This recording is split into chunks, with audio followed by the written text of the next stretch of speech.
Yo, yo, yo, what's going on, everyone? What's going on, AJ? What's going on, Joanne? Welcome on in. Sorry I am late. I spent too much time in Byron's chat.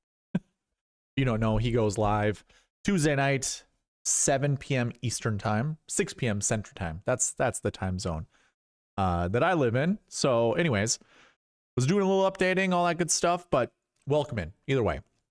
This is a strategy video, PGA DFS strategy video for the 2025 Mexico Open at VidantaWorld. It's just at Vidanta, but they renamed it VidantaWorld.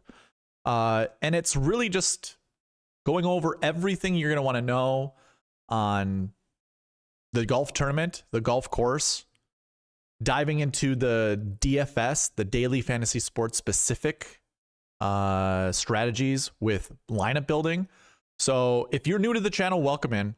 I usually like to go over course and tournament information segment, and then I can get into the pass optimal and GPP winning lineups, because that's kind of where we can separate ourselves from really the rest of, I don't know what you want to call players, DFS players in these contests. Last week I did really well at the Genesis Invitational. Found out some really interesting points, some key points that I did in my members only video. I forget to, plug this every video that I do, but Wednesday night I go live for members only. So you got to be a white tier member and above on YouTube in order to see that information. So we got on golfers like Maverick McNeely and Akshay Bhatia, and I'll do a review of the Genesis just to go over everything there. But throughout the DFS week, it's really difficult to get everything prepared and ready Tuesday night. There's still more information to look into. There's still more research to be done. And typically by Wednesday night, we kind of figure it out, or we figure out more than we do Tuesday night. So these Tuesday nights are just kind of getting you prepared, things to look out for. And then I do, more and more analysis. And then I'm like, you know what? I think I found an edge. And I usually show those in my Wednesday night videos. So if you're not a member, that's fine. You don't have to be. You're just missing out on that live video. But we can make this easier. Doesn't matter when. If we hit 25 likes on this video, I will give out 5 free YouTube memberships. I can't choose who they go out to. YouTube randomizes it. So if you want a chance to become a YouTube member on the SweetSpot DFS channel, hit the like button. So if we get to 25 likes during this live video, I'll go ahead and give away 5 free memberships. If for some reason throughout the week I get to 25 likes, I shouldn't say for some reason, but if I get to 25 likes throughout the week, I'll just randomly, actually, you know what? I'll save it for next week's video. Lies. I'm lying. I want you guys to be able to come into the Wednesday night video, the members only video. So if we do that, if we get to 25 likes on this video before tomorrow night's stream, which will be at 9 p.m. Central Standard Time, I will give out 5 free YouTube memberships probably during that video. Honestly, it's the easiest way to do it. So I will do it there. If we get there, if it goes throughout the week, then I'll do it next week, next Tuesday night when I do the strategy video for the next tournament coming up. So, which is the Cognizant Classic. So there we go. There, Wednesday nights, again, members only live video. We can get 5 free memberships out if we get to 25 likes. Other things to cover. So I talked to you about the golf course and tournament information. We'll go over that segment. We'll go over pass optimal and GPP winning lineups. We'll review the Genesis Invitational. This has been the most successful week for me this year so far. And I'll kind of break down how I got there. Then we're going to dive right into the specific Mexico Open statistics that I like to look at. I use the bucket system to figure this out. We go over anchor buckets, which just helps narrow down our player pools to build lineups around. And then we'll go into the Marquee Tee Times because they're always successful. They were last week, and I'll cover that in the review of the Genesis. But we'll go into the Marquee Tee Times for this week, and then I'm going to build lineups at the end of this stream. So if you want to skip around, you're more than welcome to. I mean, obviously, if it's live, you can't, but on replay, you can skip around by using the timestamps that are in the description. I usually put the timestamps out, you know, within an hour after I post the video live. So if you're watching just after I post it live, I probably don't have the timestamps then, but I will later tonight. So I'm going to build lineups, and I use an optimizer. If you want access to this optimizer, you can just email me right there. It was just on the screen briefly, SweetSpotDFS@gmail.com. Or you can go to the website, SweetSpotDFS.com, which you can find a link in the description. If you go under Fantasy Tools and you click on the optimizer, a page will appear, and obviously it's going to load for a little bit. But what will end up happening is you'll get this little pop-up, and it'll say, hey, you want the SweetSpot DFS optimizer? Put your email here, and then you hit the button request now. I get an email, it gets sent to me. There's not an automated service that sends you the optimizer. I have to read the email and then send you the optimizer that way. But it is on an Excel spreadsheet, so you need the full version of Excel in order to use this. I do have instructions on how to use the SweetSpot DFS optimizer, how to get it set up if you don't already have it set up. And then obviously I build lineups. There's a video on how to use it in the description of this video and in the description of all of my videos. So again, we'll be building lineups using this. I absolutely love it. This is how I build all my lineups every single week. And I've been pretty profitable the last couple years. So I will be showcasing this later on in the video. So this is available to you. Also, there is a cheat sheet out there, which you can also access by going to the website, going under Fantasy Tools. There should be a little drop down. You just click on cheat sheet. It'll bring you to a page where you'll see a report that shows up. This is the cheat sheet that I'm working on, currently in progress of completing it. But if you scroll down on the page, not down on the report, because if you scroll down on the report, you'll just find golfers. Scroll down on the page and click here. This will bring you to the Google Sheet that I store my cheat sheet on. Anything throughout this video that I will be covering, you can follow along with me here. So here's the dream sheet. I also have the bucket system up for you guys to look at. You can follow along with me using the cheat sheet, because I use a sheet that's very similar to this, but it's my own. But it has all the information on here that you probably, it has all the information on here that I will be covering. So those things are available to you. Getting into giveaways, if you didn't already know, I like to reward those who reward me. And one way for you to reward me is to play into the YouTube algorithm by subscribing to the channel, commenting down below. And again, I will give out 5 free YouTube memberships if this video gets to 25 likes. I see we have 6 likes already, so we're on a good pace to hit 25. And I'll try to remind people. I know people hate, I hate being sold to. I absolutely hate it. I understand if you also get triggered by it. I get it, but it's the craziest thing is if you never say it, nobody knows about it. So it's good to remind. You never know when people are watching the video if they've never heard it. That's why people tend to repeat it, and that's why I will try to repeat it as much as I can remember. But if we get to 25 likes, I will give out 5 free YouTube memberships. Again, I want to reward those that reward me. If you're subscribed, if you comment here, or if you comment after goes after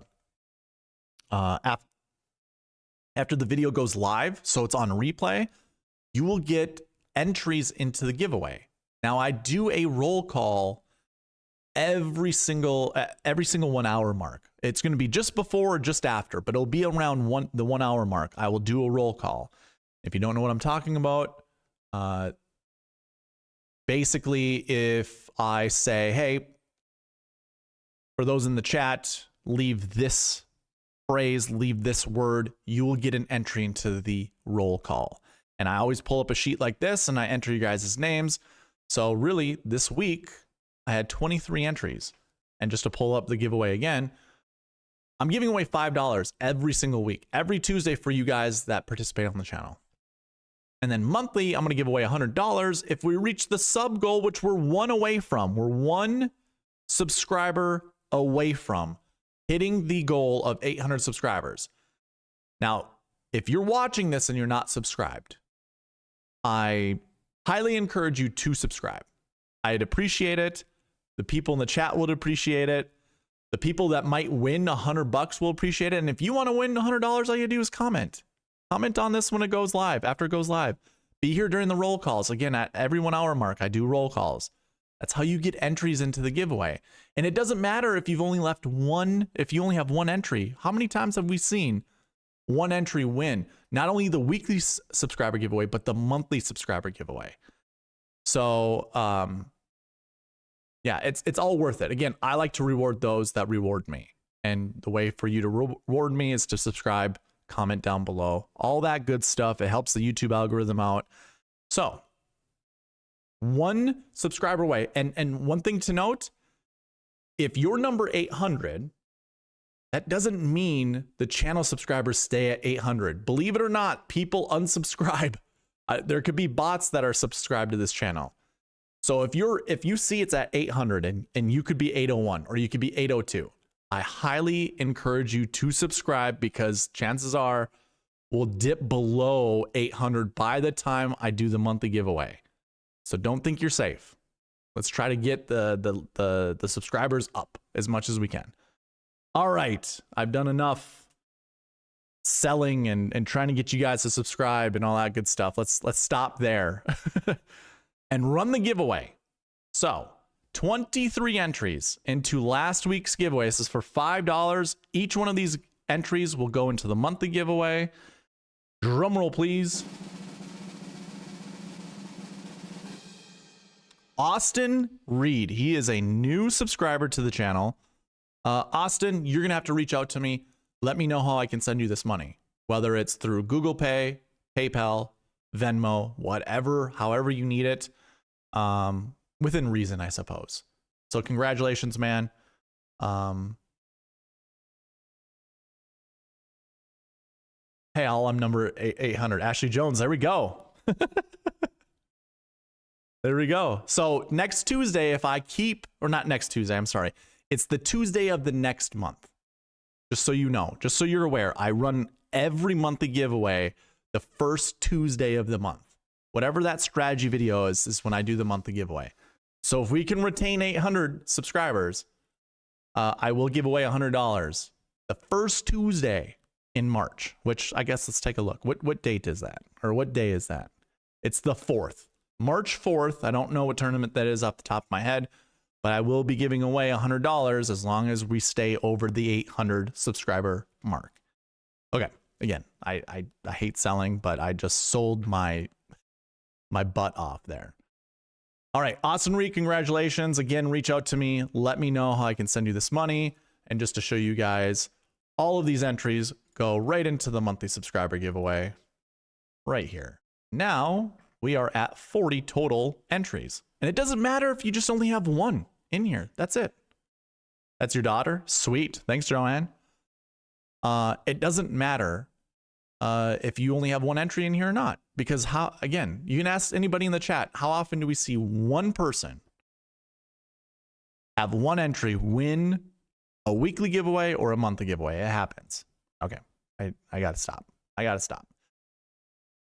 All right. So that's the giveaway winner. Is there anything else to mention? I don't think so. Let me just say hello to everybody. So John Bizzle, what's going on? Nice to see you in the chat. I already said hi to AJ and Joanne. Ashley Jones, thank you for being number 800. And if Joanne says you're her daughter, welcome to the SweetSpot Society. We like the SweetSpot family. Yeah. Too Cool Rad, what's going on? And Byron, nice to see you in the chat. It's been a while, man. Haven't seen you here in a little while. Cody Gamble. Geez, selling hard tonight. Yeah, I know. Give me all the crap that you want. I always forget to do it. We all forget to do it. And if you don't do it, nobody does it. So nobody follows through. All right, let's get into the course and tournament information. This is going to be quick. Just a shameless plug for the SweetSpotDFS website. If you go here and you go to the tournament fact sheets down here at the quick links, this will get you to, I always bring up the tournament fact sheets every single time I do these course and tournament informations. Again, when you're at the tournament fact sheets, just scroll down to, well, the PGA Tour and then find the tournament we want to be looking at, which is the Mexico Open. I zoom in for you guys. You certainly don't have to when you go here, but this is where you find all the general information, all the data points you want to use into your models or whatever website you're using to figure out, hey, which golfers are good this week or which golfers fit this golf course. It's a par 71, 7,400 yards, and we have paspalum all over the golf course. I don't think there's a such thing as an overseed here or anything. If you have paspalum stats, go for it, use it. What you're not going to see on the cheat sheet, unfortunately, are the grass stats. I know it says POA and then NA. I just don't have, I've never kept paspalum stats for my spreadsheeting purposes. When the website gets up and running, or when I'm able to add the golf course information to the website, which I am in the middle of, and oh, by the way, I will provide updates to the website at the end of this video. I do have some lifetime members that I have said that I'll create, you know, like newsletters for, just to let you know all the things that I'm working on. I'll provide that at the end of this video. I will create a newsletter in the future though, just haven't gotten around to it. But I will give you an update as to what I'm working on with the website. There is a new tool on the website, and which I will show a little bit later. But again, I don't have paspalum stats. So this does not get incorporated into my model. The SweetSpot ranks do not incorporate that any grass stat this week. So you could think of it being more watered down this week for me when it comes to the SweetSpot score and the rankings and stuff like that. But that also just lends to the more skilled golfers in general. So if I were to add a grass stat, it kind of adds a little bump to the special, I want to call it the specialties, but that's not correct. Golfers that specialize in that grass stat, basically. So I don't know what you want to call them, experts, or I don't know. Doesn't matter. Anyways, no paspalum for me. So just throwing that out there. I don't have paspalum, but if you have it, I absolutely suggest using it. And if you want, you could use Bermuda. Bermuda isn't the exact same strain as paspalum, but they're pretty damn close to how they react when it comes to grain. So they're very similar. It's the most similar grass to paspalum that you can use. Don't use rye. Don't use zoysia. Don't use bent grass. Don't use any of that if you don't have paspalum. But I think most websites out there do have paspalum. But if you don't, you could use Bermuda. I think that would be fine. And that's kind of all we have when it comes to the golf course, like information. Again, it's pretty light. Normally, they don't do Mexico Open tournament fact sheets because typically the GCSAA, this organization, only does continental United States tournament fact sheets. Usually, I suppose they do it for Hawaii. So maybe I'm a little off on that, but it's usually just American-based golf courses. Anyways, that's what I have. Let's see. Hold on. There's another thing down here. Yeah. I'm not worried about that. I don't have mapping for this golf course, so we're not going to talk about the mapping. Typically, I would show you like fades and draws, what matter here. And I should have done this at some point in time. I just didn't get around to it for this video. So I'm not going to spend any time talking about that. When it comes to the tournament, you have 132 golfers in the field. Top 65 in ties. We're right back to normalcy when it comes to typical cuts, typical fields, pretty much. 132 still on the light end because, you know, daylight savings, well, not daylight savings times. We just don't have enough sun. But I think they're going to get 132 golfers through each day playing. You know, there won't be any delay or suspended due to darkness or whatever. I think they can get everyone through on a Thursday, Friday. So anyways, that's it. Strength of field's 141. I guess I should mention that. Strength of field is 141. Mention that just because that's a data point you can use in researching. Last year, your strength of field was 131. In 2023, your strength of field was 117. 2022 was 141. So it has been in this typical strength of field. So if you want to use that as a data point when researching, you certainly can.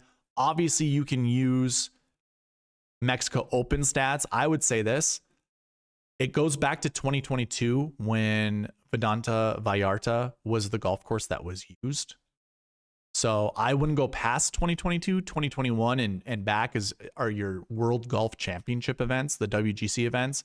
So I would just use 2022 and up and to the present day. But yeah, that's it. That's all I have for the course and tournament information. Let's dive into one of my favorite segments and most people's favorite segments, the pass optimal and GPP winning lineups. So when it comes to the pass optimal and GPP winning lineups, I have two tools on SweetSpotDFS.com that we will use in covering this. One is called the historic salary builds. The other one is called the pass optimal and GPP winners. Both of these tools help us highlight basically what salary builds are efficient in building this week. So I like to start here with the historic salary builds because it gives you a very zoomed out level. It really just focuses on the price tags of each golfer in your lineup. It doesn't even focus on the golfer. So it can give you a non-biased look. I mean, I guess it's going to give you a biased look as to which salary type you should start out with or which salary you should use when it comes to your lineups. And I always think that this is a very interesting concept of building lineups because especially for a week like this where the field, like I'll bring up the field really quick. I'll use the cheat sheet. You have Akshay Bhatia, Kurt Kitayama, and Rasmus Højgaard, all 10K and above. Like these aren't elite golfers. Where we just saw the Genesis Invitational where you had Scotty Scheffler, Rory McIlroy, Colin Morikawa, all 10K and above. There's one more I can't think of off the top of my head. But you had all those you had those types of 10K golfers. This week, like Colin Morikawa was $10,000 flat last week. Rasmus Højgaard is $10,100. They're not even in the same stratosphere when it comes to talent. Same with Akshay Bhatia, $10,700. I think Rory was $10,900 last week. And they're not in the same stratosphere either when it comes to talent. So, and you know what? They're still good golfers. They're just not at the elite level that those golfers I just mentioned are. So how do we account for that this week? How do we account for the Akshays and the Rasmus Højgaards, the Kurt Kitayamas being 10K and above? Well, when it comes to building lineups, we can certainly use kind of similar golf tournaments. So right away, I'm going to load in the Mexico Open. So if you want access to this tool, you have to have an account on SweetSpotDFS.com. You can choose between free or a paying amount, you know, weekly, monthly, yearly, or even lifetime, but you don't have to pay as of yet. You will coming March 1st. March 1st, all of this will go behind a paywall. But if you want to use these tools right now, sign up on SweetSpotDFS.com and you can follow along with me. You can do the exact same thing. So Mexico Open, I'm going to put that in here for now. We're going to actually add other tournaments that I think relate well with this week and what to expect for salary builds. So the Mexico Open, remember I said, let's go back to 2022. Don't go further back than that because that's your WGC, the concession event, and also then back at Mexico. So we'll go 2022, 2023, and 2024. Now we get this zoomed out level, and I look at three types of lineups: the GPP winner, the optimal lineup, and the sweet spot optimal. So those three lineups is what I use.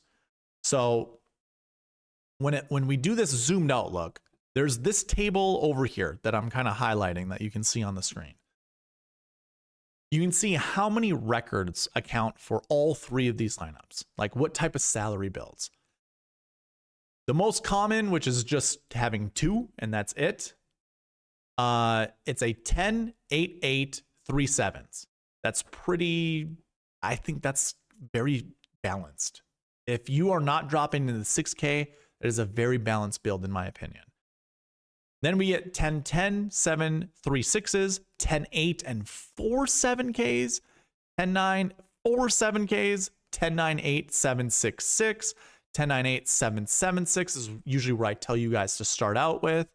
Start out there and then work your, do your substitutions however you'd like. And then we kind of get these lower ones. A very common thing to always look at, if we want to look at the optimal lineup, what does the optimal lineup tell us every single year? Well, I have them right here. You can see them in this box right here that I'm highlighting. In 2024, the optimal lineup left $2,600 on the table. It used up $47,400. You can see that right here, salary used. The max salary was $9,800 and the min salary was $5,700. Now, if you want a zoomed in level, go to the past optimal lineup page, have the Mexico Open in here, and we want to look at 2024. So we'll narrow it down 2024 and we want to select one for optimal lineup. So here are the golfers that were in that optimal lineup. You had Steven Yeager at 9,800, EVR at 9,500, Jake Knapp at 87, McIntyre at 7,000, $6,700 Sami Valimaki, and then a $5,700. Remember when DraftKings brought the 5K range in? I think they were just kind of exploring how to use that. It was pathetic, quite frankly. 47.4 was how much salary was used. That is very difficult to do.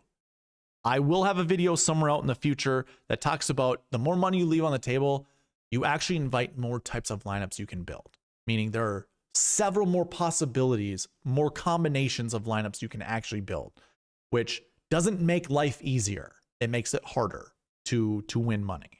So don't leave a lot of money on the table. It's the one thing that I will always stress. Don't leave a lot of money on the table. It makes lineup building harder, not easier, harder.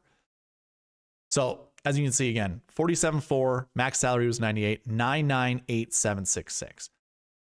More often than not, the optimal lineup's very difficult to get to. In 2022, you left $700 on the table. That's more manageable. In 2023, you left $500 on the table. Again, that's more manageable. But if we take a look at the GPP winner for the last 3 years, they all used up $50,000 of the salary. All but one used a 10K golfer in it. So, and that's when we had a max salary of $12,000 in 2023. In 2022, we had $11,300 as the max salary. And in 2024, the max salary was $9,800. So each GPP in the last 3 years at this Mexico Open at Vallarta used $9,800 and above. And all but one of them had a 6K, at least one 6K golfer in it. Actually, I should say at least two 6Ks. 2022 was the only exception where it was $7,100. Again, if you want to take a look at what these GPP winning lineups look like, you would go to the past optimal page and you would just or deselect the one in the optimal lineup and then select one in the GPP winning lineup. You can look at this however you want. You see there's 2 9Ks, 2 8Ks, 2 6Ks. Last year was difficult to look at because you had the 5K range, which is a whole conversation in itself. If we go to 2023, where Jon Rahm finished second, Finau finished first, you had your 2 10K golfers. One was technically a $12,000 golfer, but you had the 2 10s, a 7 and 3 6K golfers. That's pretty crazy. In 2022, you went 11,300, 9,400, and then 7Ks down. Here's the one thing to note. Jon Rahm at 11,300. This week, obviously, we have Akshay Bhatia at 10,700 as our most expensive golfer. Akshay is not Jon Rahm. If we go to 2023, Jon Rahm was $12,000. Akshay is not Jon Rahm. He's not even Tony Finau at 10,700. These are things we have to look at, like when evaluating these types of lineups. And especially this week, okay, Eric is showing me, all of these lineups start with $9,800 and above. Well, we have to figure out who those golfers are as well. So $9,800, that's easier to get to, especially like last year, Steven Yeager was the top priced guy in this lineup, in the GPP winning lineup. And I think this was the $5 lineup. Let me just double check on that. I want to be accurate with you guys. Yeah, I entered the $5 GPP winning lineup. I keep track of all this, by the way. Most of the past optimal lineups for me are from, or the GPP winners are from the $5 Drive the Green contest. So usually the biggest has the biggest player pool, the more likely to have a closer to perfect lineup for the winning lineup. Just showing you the competition that you have to play against, how close you need to get to. But yeah, and also another beautiful thing about this tool is, so the GPP winning lineup last year scored 655.5. Your optimal lineup scored 684 points. And you can see that down here, 684. Now, there is another filter that I have that's called the SweetSpot Optimal. I'm going to drill down on that and then deselect this. And this should get you a lineup that will beat the GPP winning lineup and use 49.6 or 49,600 of the salary and up. So you're going to see a few different, or a couple different names. You're going to add Patrick Rogers into this lineup where it wasn't in the GPP winning lineup. And I don't think, was it Jake Knapp? I mean, he must have been, had to have been, right? We can also take a look right here. GPP winner, yeah. Jake Knapp was in the GPP winning lineup, and so was Sami Välimäki, but CT Pan wasn't, Robert McIntyre wasn't, Patrick Rogers was not, and neither was Tony Finau. So anyways, I want to get back to this, because I want to plug in some other tournaments. So I want to plug in tournaments that are very similar to the Mexico Open. The Worldwide Technology Championship, better known as the Mayakoba Championship, that's also played in Mexico. That also is on Paspalum. I want to put in the Puerto Rico Open, the very similar strength of field event. I'm also going to put the Corrales Punta Cana in there as well. It's a very similar tournament. What else do I want to put in here? Actually, anybody in the chat, if you want me to put some of these in here, go for it. But when we look at this, we can kind of get our overarching look as to, you know, when it comes to golf or lineups that have 10K golfers in them. This makes up 65% of similar tournaments. So 65% of all lineups in the tournaments that I selected for the years that I selected, 65% had a 10K golfer in it. 50% had a 9K golfer in it. 85% had an 8K golfer in it, at least one, I should say. And 97% had at least one 7K. One thing you're not really going to see is many 6 low K lineups. Or I should say lineups with a 6K golfer that is $6,400 or less. Now, I want to exclude the optimal lineup because the optimal lineup is going to leave a lot of money on the table. So if we just use the GPP winning lineup with the SweetSpot Optimal, you get you get a very similar picture, I suppose, where the percentages are about the same. So you're seeing a lot of 10K lineups for these tournaments. Or I should say for lineups that will win you money. Again, this is either the GPP winning lineup or the SweetSpot Optimal, which the SweetSpot Optimal is a lineup that takes down a GPP winning lineup that spends more than $49,600 of the salary most of the time. Sometimes, like this one right here, 2023, $49,400. That only happens when I can't build a lineup that's $49,600 and above. That's it. I just have to find the next closest one. So that's what you have there. 49.4, 49.5 at the Worldwide Technology Championship. The most common lineup is, the salary build is a 10.98, 7.76. Again, you've heard me forever talk about that is the salary build that you want to start out with when building your lineups. And then we go into a 10.88, 7.76. So we're replacing the 9K with an 8K. Then we go into a 10.98, 7.66. So we're replacing one of the 7Ks with a 6K. Again, start with a 10.98, 7.76, and then go on from there. Make your substitutions however you'd like. Like even this one right here. We sub out a 9 down to an 8. Actually, we made 3 substitutions. That's a no-no usually. Don't want to do that. Yeah, it gets kind of weird, I suppose. And this is a tournament that you're going to want to probably be a little weird. You want the Shriners and the Farmers? John, you want that in the... I don't know if that would make sense to put the Shriners and the Farmers. Can you explain why? What's going on, Phil? Nice to see you. Ryan, nice to see you as well. Again, if you don't know, we get to 25 likes, I'm going to gift out 25, or we get to 25 likes, I'm going to gift out 5 YouTube memberships. So if you haven't hit the like button, do so.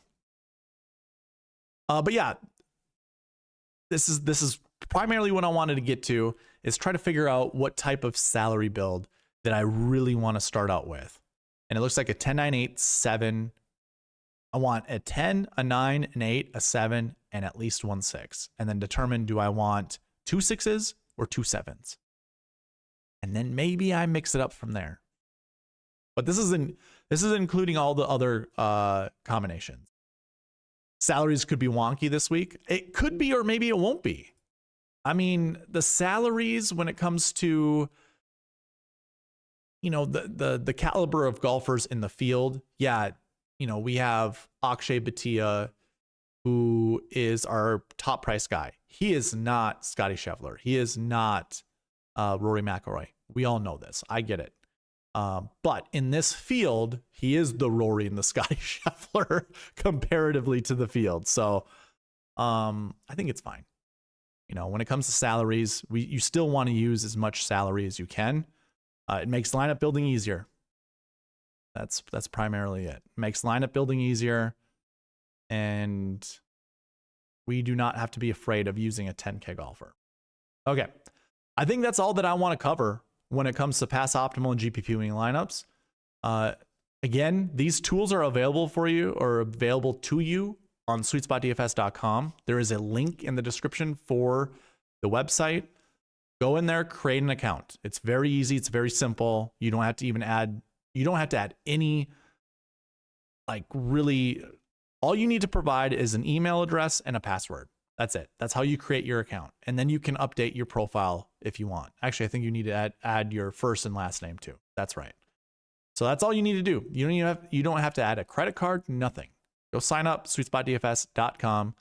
And oh, by the way, gosh dang it, I forgot about this. I'm gonna bring this back, and then we'll tap into this.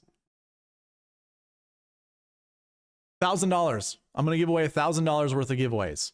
Whenever we reach 1,000 subscribers on the channel, again, another plug to get more subscribers.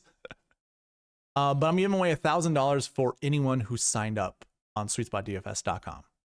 So that's the only thing you need to do. Sign up on SweetSpotDFS.com. I'm giving away $1,000 worth of giveaways to any of the people who create accounts on SweetSpotDFS.com. When we reach 1,000, I will pull a list from the website, and it will it'll have all the account numbers on there. I'm very distracted by whatever this is. They're a crack.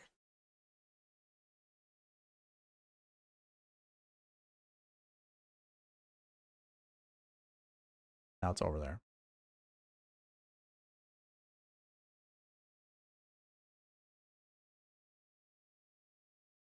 There you go. It's back. Whatever. We'll deal with it. Okay. Any questions? Bombers courses? Yeah. Got my lineup 10, 9, 8, 7, 7, 6. Can't wait to see the tee times. Yeah. All right. Bring that down. Let's get into a review of the Genesis Invitational. So I always come to the summary page. The very quick of it is, if you see a Y for the buckets, this is the bucket system, by the way, if you don't know what I'm talking about. This is the bucket system.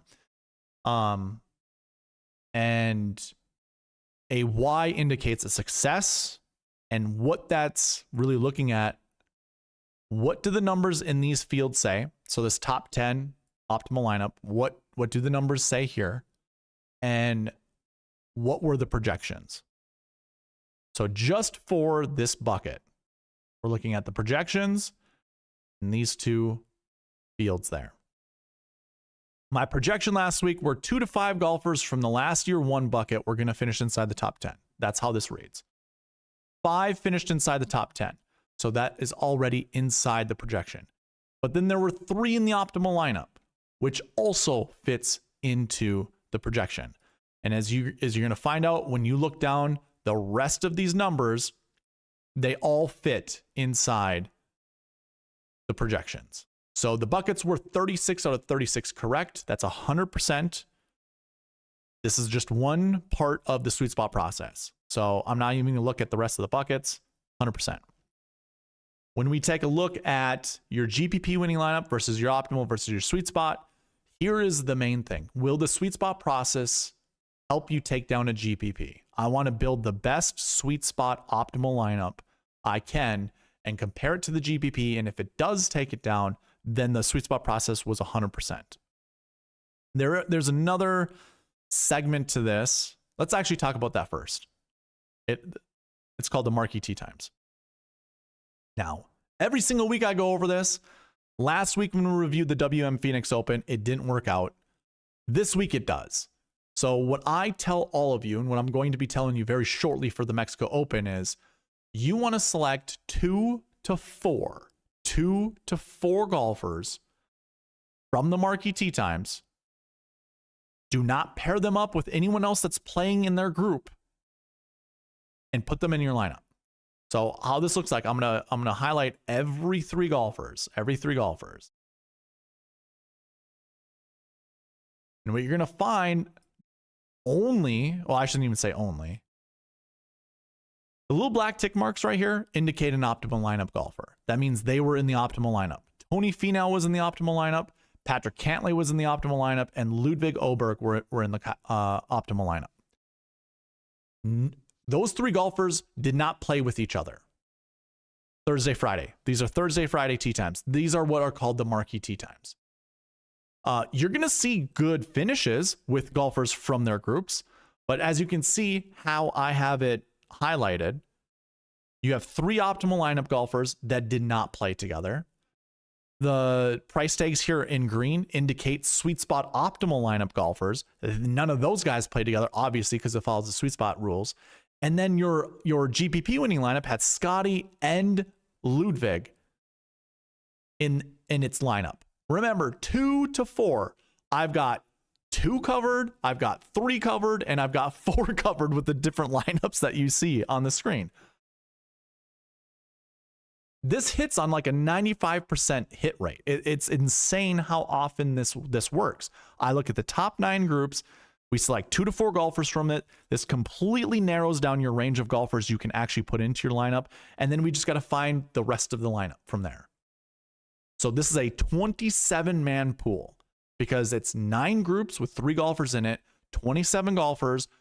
We are trimming out anywhere between 23 to 25 golfers from here. And guess what? They're typically the best golfers in the field. That's usually what the Marquee Tee Times hold up. And like, if you look here, so Scotty Scheffler was in the GPP winning lineup. He played with Colin Morikawa and Hideki Matsuyama. They all finished top 20. That's really good. It's really good. Guess what? It doesn't help you win a GPP. It doesn't even get you close to doing an optimal lineup. Even with Scotty finishing 3rd. It's called that price tag to finish or price tag to DK points comparison. 12,300 is too expensive to put in a lineup to be the optimal lineup, just according to the other golfers that played well at that tournament. But that was your first group, Scotty and Colin Morikawa. Then we come down here to Justin Thomas, Tony Finau, and Wyndham Clark. They all made the cut. It was a very limited cut. Like it's, 50 golfers made the cut out of 72. So it's not even that big of a cut. But Justin Thomas finished 9th. That was still pretty good. Tony Finau finished 5th. You could start with JT at 10-1 and go to Tony Finau. You could probably build lineups that way, but guess what? Not going to help you in a GPP because obviously it didn't, even with Tony Finau being the optimal lineup. Then we look at the next group. You have Patrick Cantlay, Tommy Fleetwood, Max Homa. We all knew to fade Max Homa. He's broken. Patrick Cantlay and Tommy Fleetwood both finished 5th. Well, now we're kind of like talking, they could be interchangeable, or you could put them together and still win money. You certainly can win money putting those 2 golfers together. But both of them were not in the optimal lineup together. Both of them were not in the GPP winning lineup, and both of them were not in the sweet spot optimal for obvious reasons. So again, like we're I don't want to keep using the same terms over and over and over again, but it's like it's narrowing. We're focusing on a target, right? And the smaller the target we can make, the more likely we're going to take down a GPP. That's just how I look at it. That's the whole purpose of SweetSpot DFS is precision, precision, precision, precision. So obviously, yeah, 2 fifth place places are good. They can help you win money, but it's not going to take down a GPP. And then Ludwig was with Jordo and Thomas Dietrich, the winner of the WM Phoenix Open. He's the only guy that played well. When we scroll down and we take a look at some of these other lineups, ooh, this one's close. Stevens, McCarthy, and Echevarria, or Echevarria, I guess that's how you say his name. That's what the broadcast calls it. I think it's Echevarria. But anyways, Denny McCarthy, $6,800. It looks very close to Maverick McNeely, but that wasn't the case. Nick Taylor finished 9th, by the way. He was only $6,600. He scored 75.5 points, though. That wasn't good enough to even be considered in an optimal or a GPP winning lineup. But there's Mav McNeely. And these aren't even part of the Marquee Tee Times. I'm just showing you where the other optimal lineup golfers are sitting and what groups they're in and the finishes that those golfers had. So it's just a weird coincidence, whatever you want to call it. I mean, I could probably get into the psychology of why you don't want to pair guys up together for like the entire long week. If it comes down to showdown, I think showdown's pretty smart to pair up golfers. If you're a competitive golfer like I've been, or that I am, or like Byron in the chat was, you can either do one of 3 things, really. If someone else is hot in your group, they're playing really well, you can draft off them. You know, like tides rise all ships, or something like that. Rising tides, I forget what it's called. Whatever that that quote is. Streaming can be difficult sometimes. The brain doesn't quite work. Or tides rise all ships. I think that's what it is, right? Or if you're with a golfer that's just playing terribly and has a terrible attitude, a poor attitude, that can also bring you down. Or nothing changes. Someone could play really well and you won't draft at all. You'll be stuck in neutral. Someone plays really bad. Hey man, I've played against guys I don't like, and when they play bad, I play better because I'm happy that they're playing bad. It's a bad thing to say, but it's the truth. Rising tide lifts all boats. There it is. That's the quote. That's the quote. Thank you, Phil Smart. Using that last name wisely. So anyways, that's what can happen. That's why I started looking at tee times, why I started to analyze them, because it's like, I wonder if the same thing applies.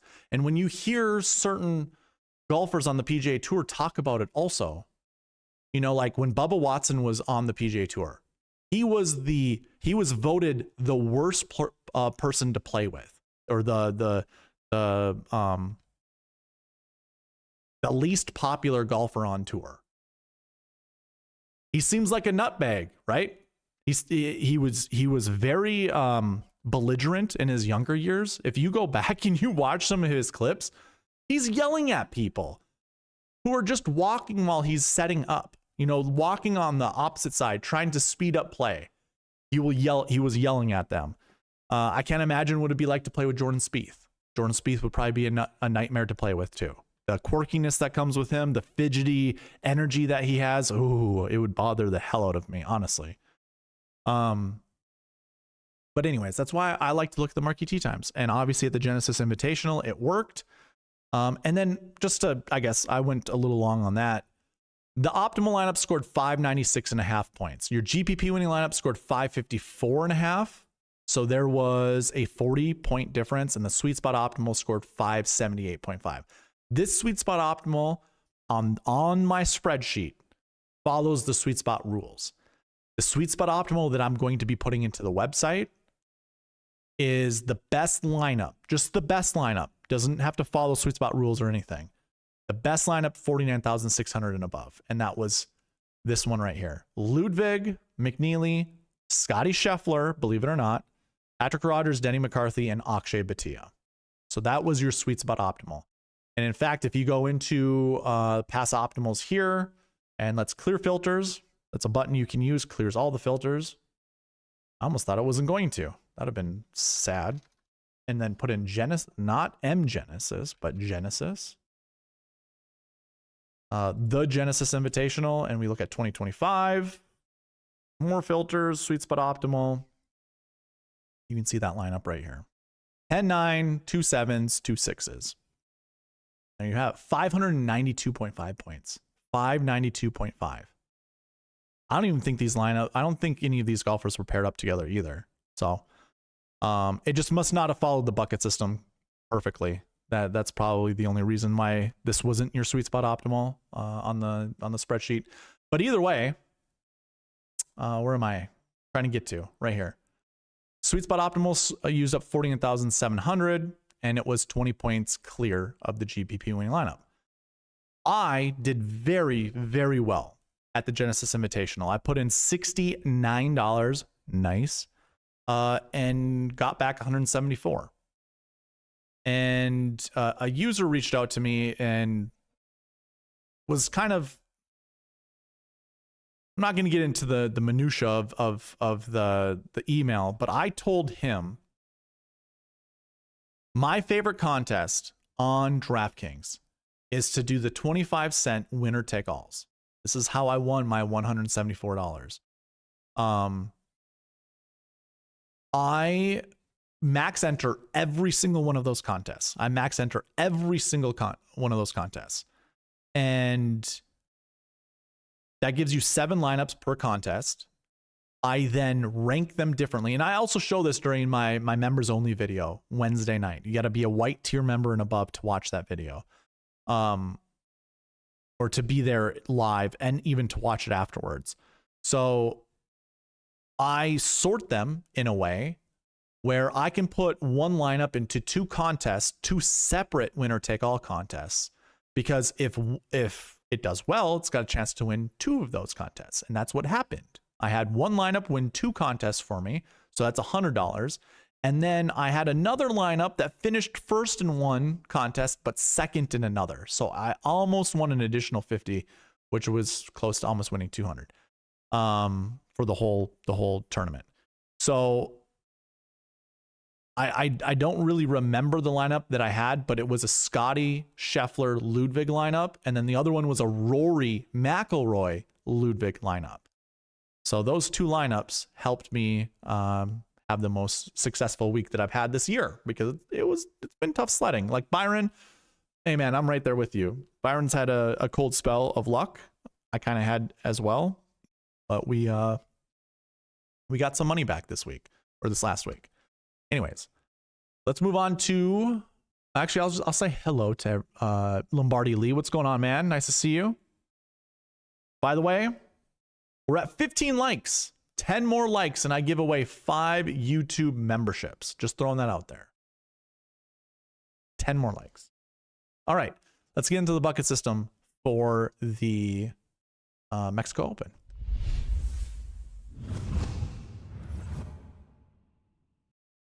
All right, obviously we just reviewed the Genesis Invitational and saw success with the buckets. I looked last year at the Mexico Open buckets. They were 100% successful as well. And if you want to double check that with me, you can go into the Cognizant Classic video and check out the review of the Mexico Open there. It was 100% for the buckets. So I'm going to follow the buckets completely 100% this week as well. I usually do anyways. Like, there's really no change.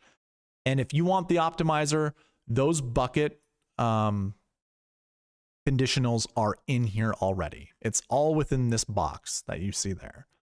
I will have every single one of the projections as to how many golfers you should select from one, and, you know, obviously the max that you want to have in one or from one. So that is already built into the optimizer. You don't even have to look at this if you don't want to, the bucket system that is. If you just ask for the optimizer, request the optimizer, when I send it to you, it's already built in.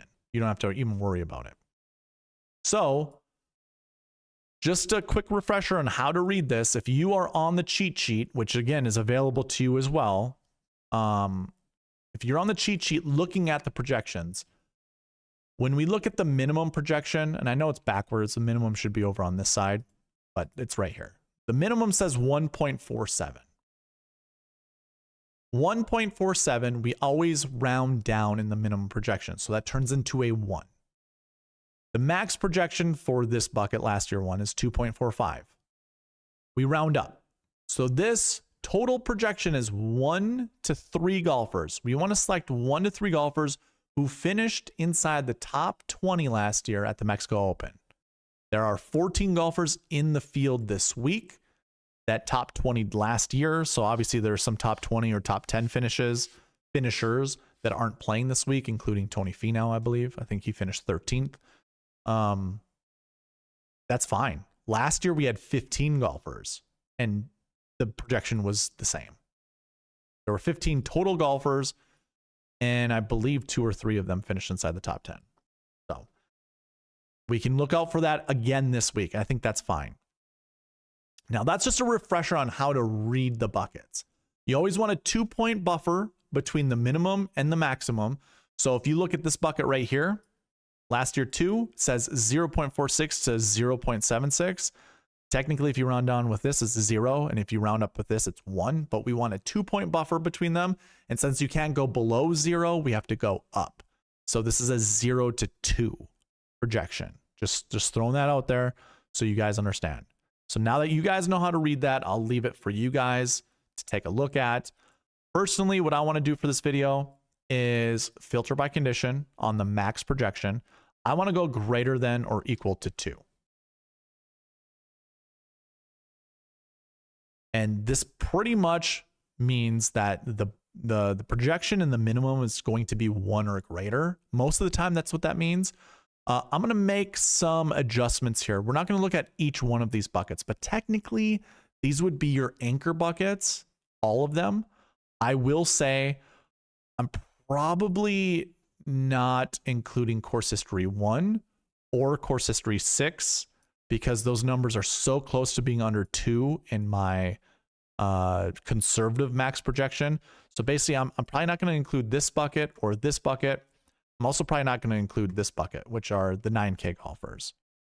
The rest of them, though, you can consider those to be your anchor buckets. But for this video, I'm really just going to exclude every bucket total that's greater than 30. You can do this one of 2 ways. You can also put a conditional here, or we can just clear this out and just select all the low buckets. So 25 and 26. And we'll look at all these buckets except for the salary bucket. I don't really care to look at the salary bucket. So again, we're not going to look at the course. We can look at the course history 1 bucket. Never mind. We can look at it. We're going to start here with the last year ones. And if you're following along with me on the cheat sheet, all you got to do is put a filter on this, sort the salaries from top to bottom, go to the last year bucket, and just plug in 1. So deselect or clear everything, but then only select 1. And here are your golfers from last year that finished inside the top 20. So I think the first thing we probably want to do is just exclude certain golfers. Alvaro Ortiz, we can probably exclude him. Now, actually, I will say this. This is Carlos Ortiz's brother. And he qualified. This is I forgot to mention this in the beginning. This is the Mexico Open. This is the national open for Mexico when it comes to golf. Just throwing that out there. It's not just a ho-hum tournament for, PGA Tour players. I mean, I guess it could be for most of them, but this is a national open for Mexico. Alvaro Ortiz is a Mexican citizen. This tournament he qualified for last year. I don't know. Did he finish top 10? Oh, he finished 13th. Okay. So this probably does matter to him, but when it comes to just talent, we haven't seen him on the PGA Tour since. I'm probably just going to ignore it. There might be some incentive or some added motivation for him to play better, but that doesn't necessarily matter all that much when it comes to a PGA Tour event. You can do with that as you will. Whatever you glean from that, all the power to you. Sami Välimäki, I think is a decent play. Henrik Norlander, I think is a decent play. Ben Silverman, I don't hate it. Actually, I don't hate the rest of these guys now that I look at this. But the one thing to note, you want to play somewhere between 1 to 3 golfers of these. So you don't want to play more than 3 and you don't want to play less than 1. It's got to be somewhere between the 1 to 3 range. So keep that in mind. I'm not going to talk about every golfer. I'm just stating the buckets. 1 to 3, pick at least 1. And I think it's easy this week, but just make sure you play at least 1. And don't play more than 3. There's no reason to play more than 3. The buckets were 100% successful last year. They were 100% successful last week. I think we just stick with it. The next one, again, is course history 1s. This technically isn't an anchor bucket, but we're going to look at it anyways. I'm curious. So again, we'll do the same deselect and then only select 1. We have 10 golfers here, and we're seeing some of the same names. And it could be because their one finish here is their course history, which actually isn't true, except for Ben Silverman. Ben Silverman, his 13th place finish here last year is probably why his course history is so good. The rest of these guys have a couple, at least 2, if not more, results here at, this must be a copy and paste error. This should not be 1 for Alex Smalley. Why would Alex Smalley have? Let's update that right now. Do I have? I don't.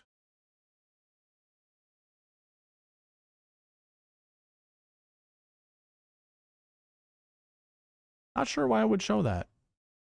It does though.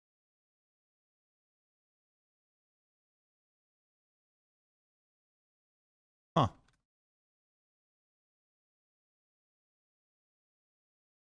How is it pulling that? Smalley is 58.67.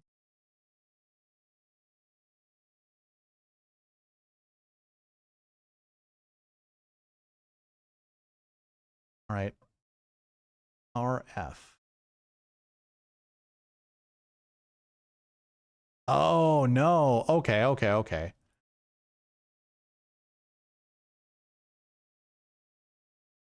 I deleted a cell and that sucks. Okay. Well, we're going to make some updates really quickly. We're doing this on the fly.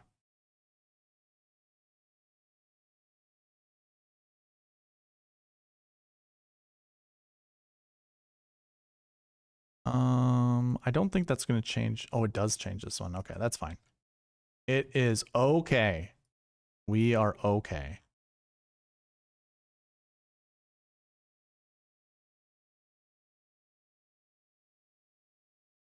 Sometimes when I remove golfers from the field, because we had one withdraw, who was it? Norman Zhang. I may not have deleted like the entire row. I might have just deleted a couple cells. So that is probably what happened.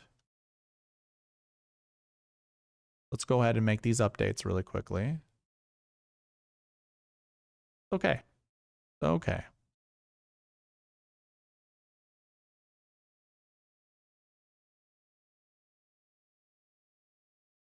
So now that I updated the sheet, let's see. All of this looks good. Double check all the way down. Yep, that's good. Okay, this will automatically update the buckets. So yeah, this isn't even an anchor bucket anymore. See how it dropped down below 1.96? We'll go ahead and remove that now. That's interesting. Let's see. I don't know if I have... Is the cheat sheet even updated with that information? Let's see, did Alex Smalley have a 1 next to his name?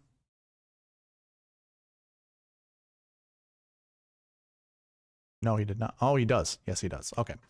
So we'll update this as well while we're here so you guys can use the cheat sheet correctly.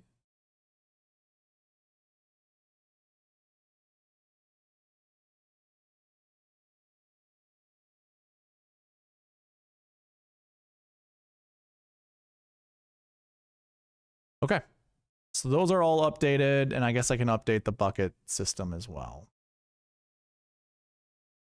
Fun stuff. Let's remove the filters, and then when I put the filters back on, they'll come back. It doesn't really change much, though.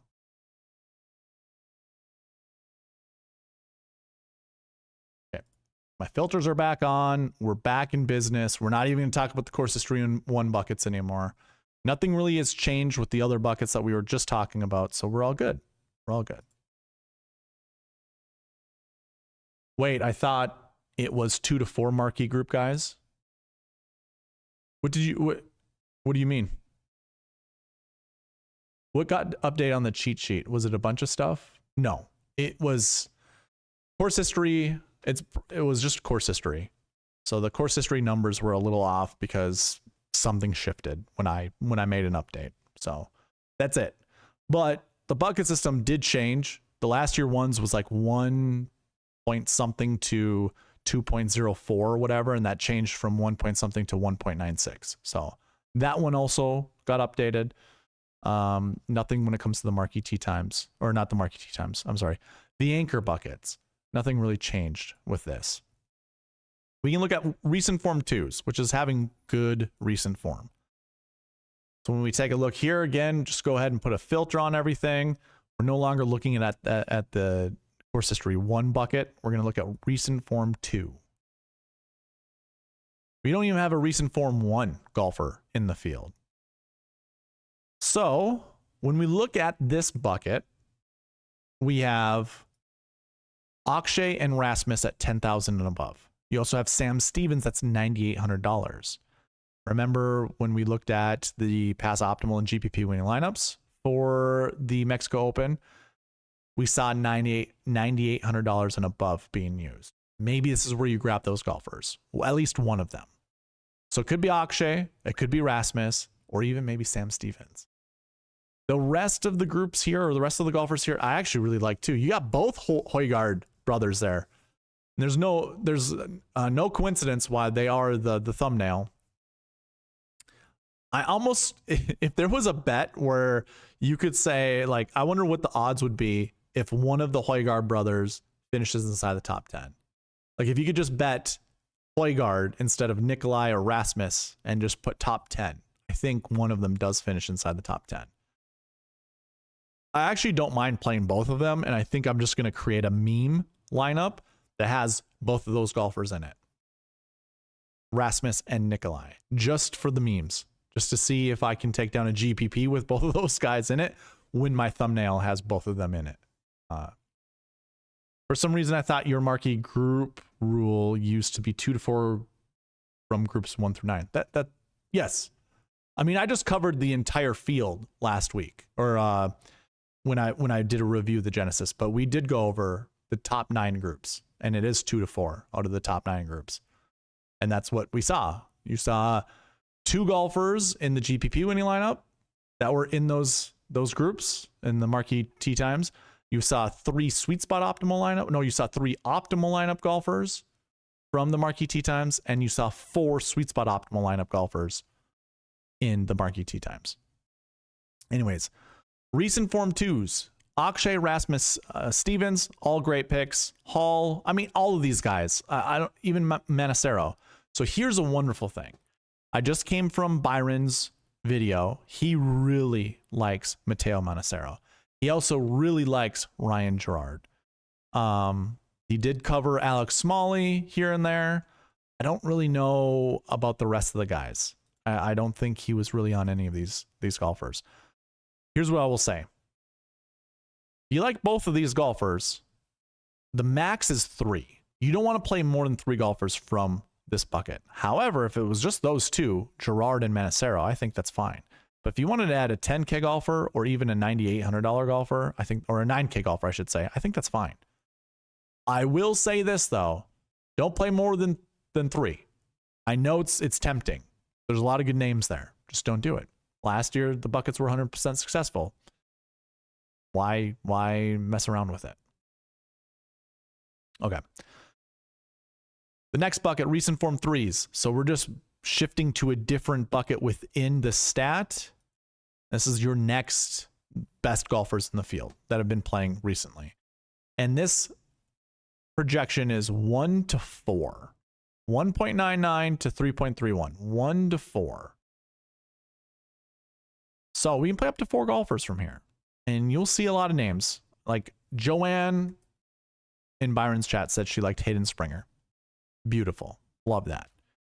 I don't mind playing Hayden Springer. I don't mind playing Will Gordon or Ben Coles down here in the 6K range. Lonto Griffin is, I mean, I might make him a staple. He might be an actual anchor play of mine this week. I don't mind Frankie Sappin, Mac Meisner, Andrew Putnam. Putnam's been touted all over the place. Same with Chris Ventura. I know it says Christopher in my sheet, but Chris Ventura, you have the defending champion, Jake Knapp, Lauer, Sig. All of these names have been touted a ton. 4 is the max. I wouldn't play more than 4. So that'll be fun to get around to. Like, which 4 are they going to be? I do like Jaeger this week. I don't care. I've never really cared for Kurt Kitayama. Not saying that he could be a bad play. I just don't care. Rogers is coming in on 7 events in a row. I don't like that. Aaron Rye, it's fine. Michael Kim's fine. But you got some decisions to make here. Again, the projection's 1 to 4.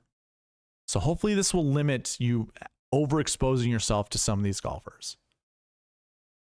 We're not going to talk about the 9K golfers. We can talk about the strokes gained 2 golfers. And the easiest way to do that, just make sure there's no filters on anything. And we just sort A to Z from the strokes gained bucket. And you're going to see the 2 strokes gained 1 golfers you have is Aaron Ryan, Kevin Roy. Then you get in your strokes gained 2 golfers right here.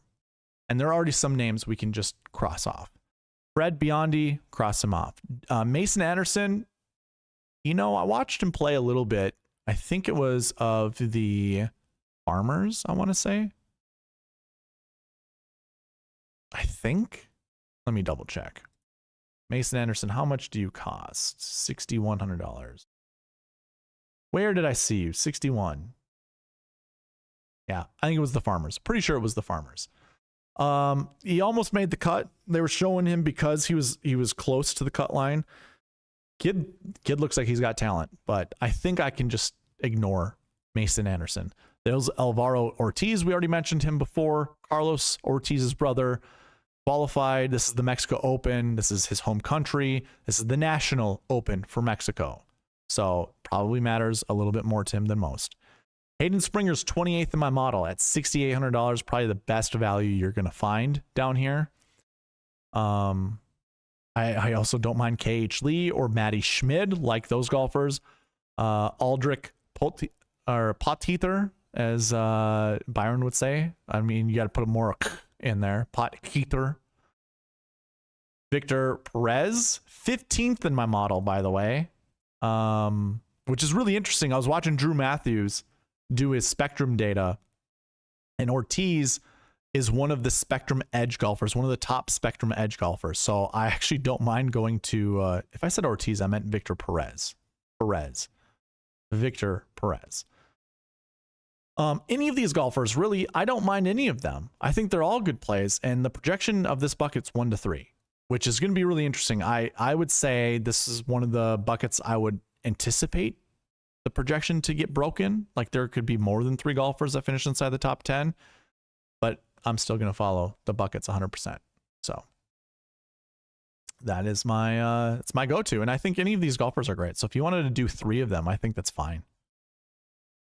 So those are your buckets. That's the bucket system. Those are your anchor buckets.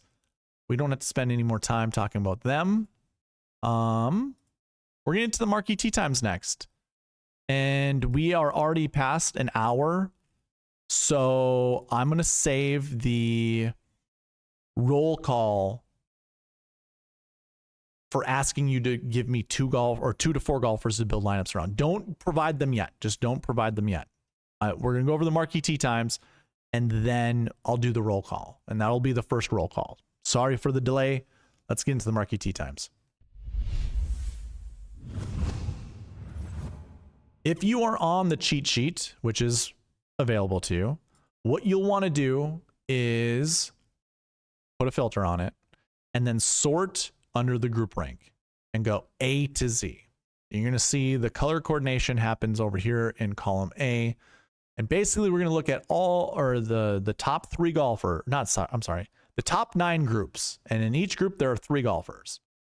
These make up your Marquee Tee Times for the event. They're the best combination of golfers in a tee time or in the field. So the rule here is to select 2 to 4 golfers from the Marquee Tee Times to anchor around in your lineups. And here is roll call number 1. I'm going to just keep this on the screen. I want your participation in the chat. Find 2 to 4 golfers from what you see on the screen. Do not pair them up together. Do not pair them up together. And then put them in the chat. We're going to build lineups around these guys. So if you like Jake Knapp at 8,600, do not pair him with Steven Yeager or Aaron Rai. You can only choose one of these guys. And then you move to a different group, and in whatever combination you like, you let me know. So for instance, an easy way for me to build lineups this week would be I think I want to start with Steven Yeager.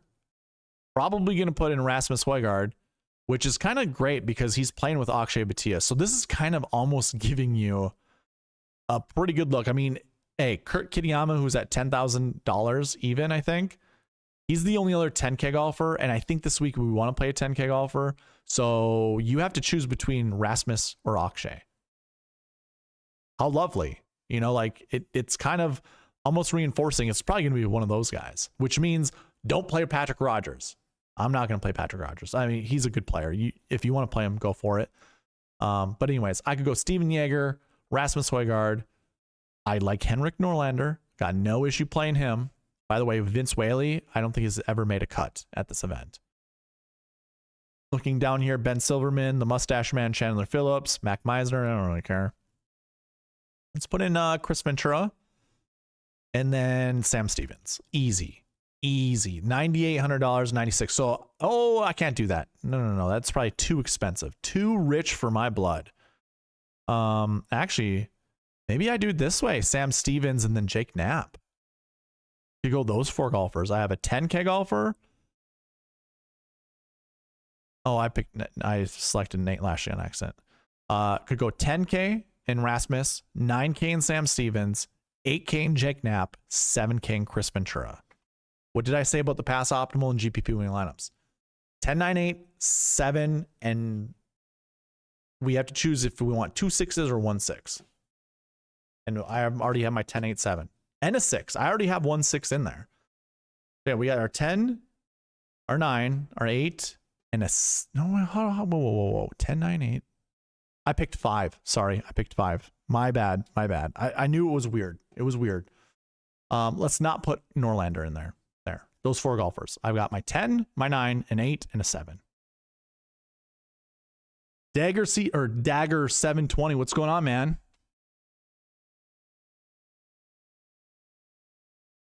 We are 8 likes away from me gifting out 5 YouTube memberships. What's going on, Mr. Awaken Up? Nap and Kevin Yu. Ooh, look at John Bizzle, Sammy Taylor, and Mateo Monacero. Is Mateo in the... No, he's not, but I get what you're...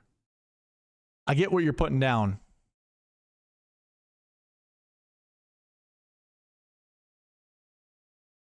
Is Taylor Moore? Or is there a different Taylor in the... that I'm just not aware of?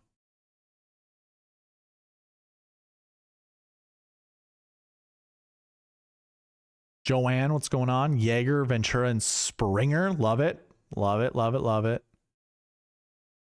All right. I will come back to this page. I'm going to drop it down. Actually, if you guys want to, you can, whoever is still looking at the golfers to put 2 to 4 golfers together, just pause the video. That's what's beautiful about YouTube. You can go back, like YouTube Live. You can actually rewind a little bit, pause the video, look at your 2 to 4 golfers, put them in the chat, and then hit the live button. In fact, if you haven't already yet, check to see if you're live down there to the bottom left. Make sure that your live is red.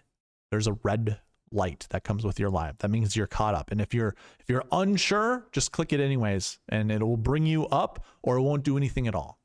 So I want to put all your guys' names in here. So we already added this, right? Yep. We have the Genesis in there, so I delete them all. And now we'll add the new one. We are at the Mexico Open.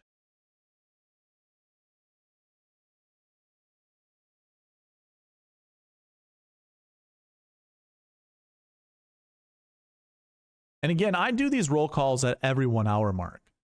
So at least I try to. I know we're about an hour, 20 minutes. I do try to put them at every 1 hour mark. So if you want more entries into the weekly and the monthly giveaway, just be here every 1 hour, whenever 1 hour mark.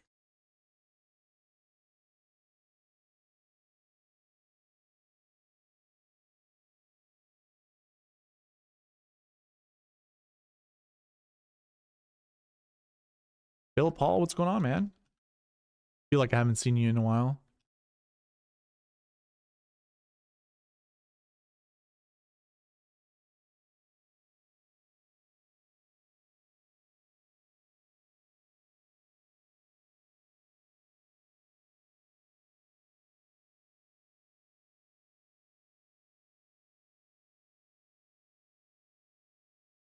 Grayson Sig Hosier?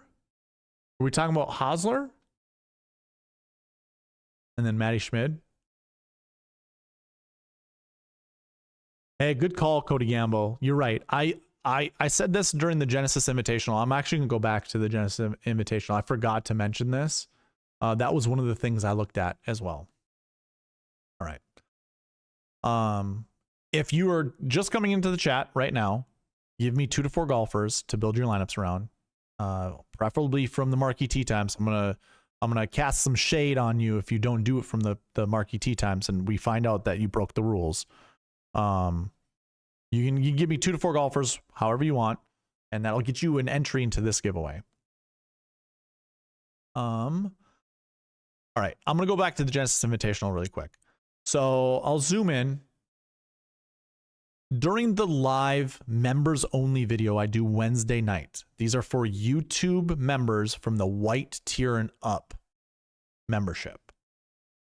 And I'm really trying to push for this. If we get to 25 likes, I will gift out 5 white tier memberships to random people. But in that live video, I highlighted that these golfers in red, and actually here, I will put a filter on this, and we'll just go filter by condition is between. Remember how I used to do the 7K combo buckets? Well, I did a portion of that during the Wednesday live video. And the golfers that are in red are the golfers I told you you wanted to target. The golfers in gray are the golfers I said you want to stay away from. Partly to do is because they played so many events in a row, and what Cody Gamble just said with Sam Stevens, this is last week's sheet that I used. Last week, this is the Genesis Invitational. Sam Stevens played last week, finished 31st. He'd already played 5 events prior to. I grayed out his name because he played too much golf. And when I looked back at results, if you played too much heading into this event, you weren't like the results were terrible. But you can see like Grazerman finished 24th, scored some decent DraftKings points, but the rest of the guys, they didn't do that great. And by the way, some of the golfers I said for you to target, I thought Wyndham Clark was going to be the Hideki Matsuyama of last year. I thought he was going to storm back. I was prepared for it. I was like, this is it. It ended up just being McNeely and Batia. Look at those guys. Finished second. Mav was in the optimal lineup. Batia was in the sweet spot optimal. Those two golfers hit. If I clear everything out,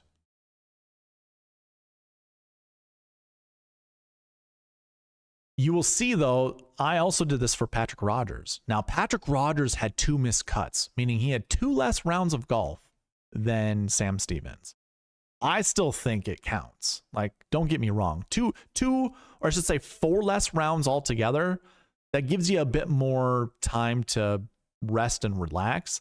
But I still count those events kind of the same. Like, he came and played, had a bad result,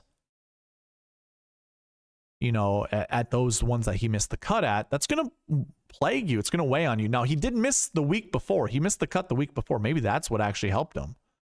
Having that extra 2 days to come over to San Diego and prepare for the Genesis Invitational. Maybe that was the case. I don't know. But yeah, Patrick Rodgers was one of those golfers I told you not to play last week that obviously kind of blew up in my face. And then Andrew Novak was also a good result. 13th place. That's pretty good. I mean, it didn't win you a GPP, didn't help you win a GPP, wasn't in the optimal, so whatever, not a big deal. But he also played 5 events heading into it with a missed cut the week before. So maybe we don't play Sam Stevens because of that this week. And again, I do these deep dives Wednesday, like before I get into my video on Wednesdays. Or I do it during Wednesday. I think that's what I did last week. As during the video, I'm just like, all right, let's go on this adventure together. So anyways, throwing that out there for you guys. Another good plug to try to get you to become a YouTube white tier member, to check out my videos Wednesday night. Okay. Anything else that I missed? Yeah, I think I missed last week. Okay. Yes, Bo Hosler spelled his name. Okay. Sounds good. I'll remember that. Okay. Rye and Moore, skip my other 2. Oh, you don't want Fishburne and Highsmith? Jim? Sounds good. All right. We are at 20 likes. We're 5 away. 5 away. Oh my gosh. Let's go ahead and put AJ Love's lineup up there. I will get the optimizer up. We'll get some music going. We'll jam out, chill out. Uh-oh. YouTube ad. Just, I already played it, and it wants me to play another ad. Okay. Ermagerd. What's going on, Phil? What did we do? What happened?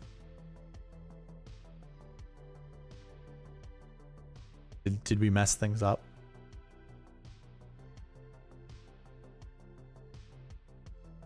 Silverman, Batia, and Lauer. Or as Byron likes to call them, lower.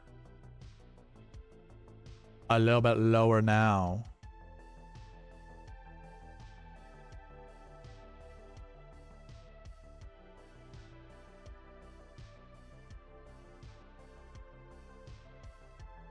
Okay. We're going to put 3 minutes on the clock. Are you ready? I'm just excited about getting to 25 likes. Yeah, we're close. We're close. All right, AJ. Oh, he said let's go. He's already on top of it. Here we go. I do have to change the exposures. We don't want them to be stuck like this. Your first lineup is pretty good though. I like it. So we get. Let me do this first. This is just going to help out for all of us to build lineups. I wouldn't recommend doing this if you are asking for the optimizer. But we have Batia, Rye, Lauer, Silverman, McGreevy, and Rio. I like to call him Hisatsune, but Hisatsune, the assassin. That one's fine. I think Rio is a decent play this week, so I don't mind going to Rio. We're seeing some Max. Okay, Max Grazerman, or is that Grazerman? McGreevy. Max McGreevy. That there's no reason why we want to continue to play Max McGreevy. So I'm gonna bring back Norlander. Let's kick out McGreevy. I'm gonna give you like an extra minute. Don't worry about it. Where are you? You're like what, 6,800?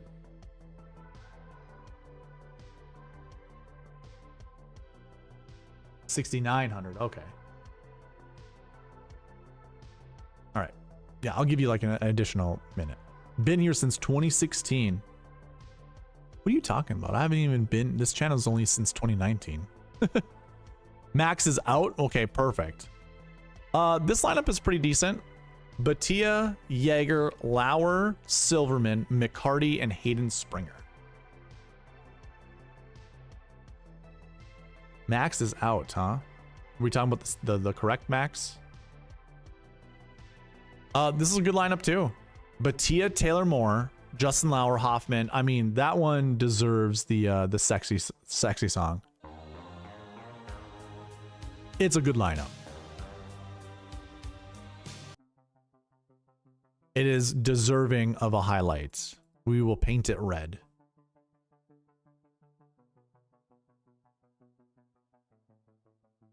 I like very much. Batia, Hosler, Lauer, Chan. That's another sexy lineup, dude.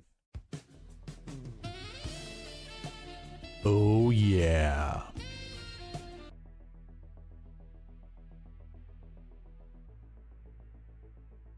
Batia, Lauer, CT Pan. Oh my goodness. Gerard, Silverman, and Lanto? Sign me the hell up, dude. What the? Wow.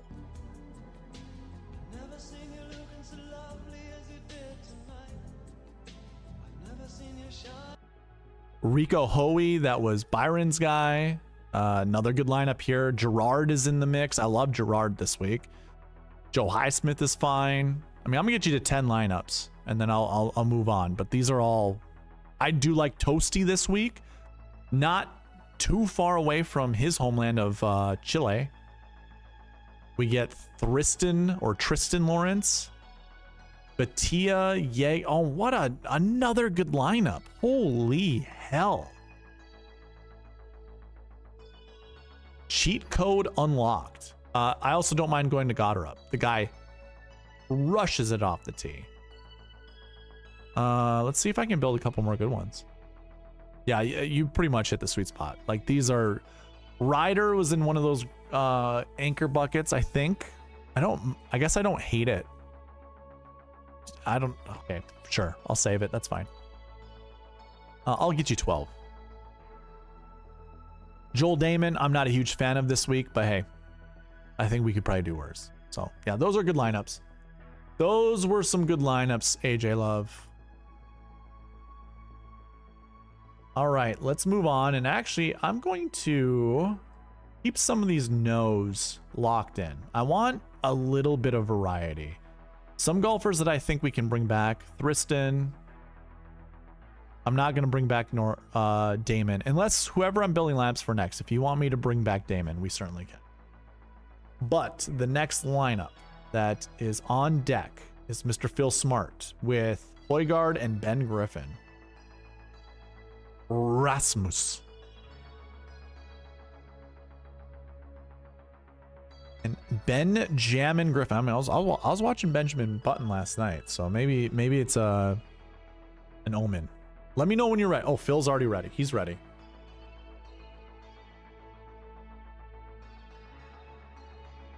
I'm Rhett T. Here we go.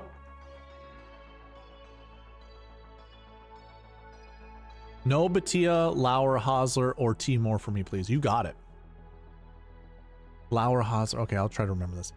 We get Rasmus, Harry Hall, Ben Griffin, EVR, Chan Kim, and Patton Kazire. You know what?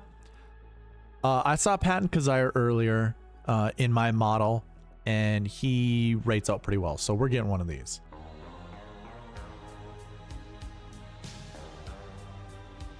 I like that lineup. I like it a lot. I like this lineup even more. Højgaard, Rai, Griffin, Chan Kim. So you need some Chan Kim. Let me know if you want me to kick him out. Victor Perez, Hayden Springer.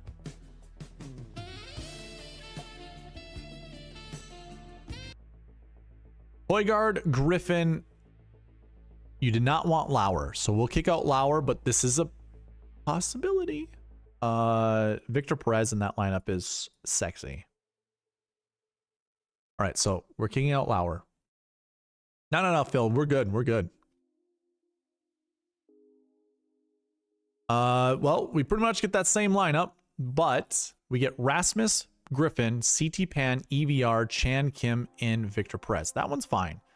So now what I'm going to do is I'm going to give Rasmus a bit of a boost. I'm going to give him a 100-point boost. Just because I don't want to continuously just try to kick other people out. So I'll run it again. Victor gets the boot, and then we'll run it again, and it will update the way we want it to.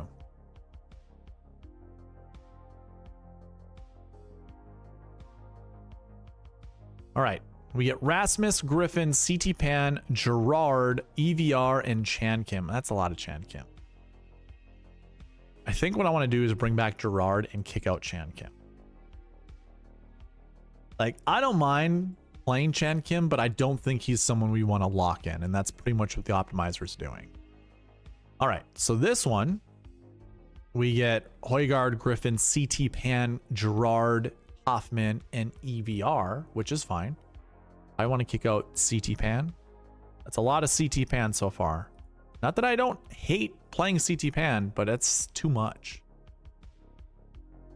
Højgaard, Griffin, Smalley, Gerard, EVR, and the mustache man Chandler Phillips. That's a good lineup.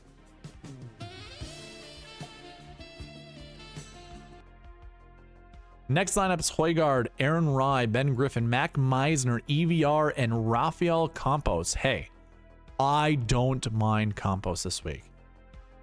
I used the Bermuda Championship as one of my comps when it came to looking at pass optimal lineups. Who won Bermuda Championship? Rafael Campos. So I like that lineup. I actually really do not mind Campos this week. I'm going to give you a couple more lineups here. I know the time's up, but let's, I'm going to kick out EVR. That's a lot of EVR so far for one person's lineups. Let's continue on. Campos is sneaky. I agree. CT Pan always goes off when I don't play him. Well, I'm building you like 10, 12-ish lineups to consider. This is a really good lineup. Holy crap. Højgaard, Rai, Griffin, Gerard, Schmid, and Ben Coles. I really like Ben Coles this week. The guy can score a lot of birdies, so I do not mind him. Another good lineup here. Højgaard. I mean, this is a really good lineup. Holy hell.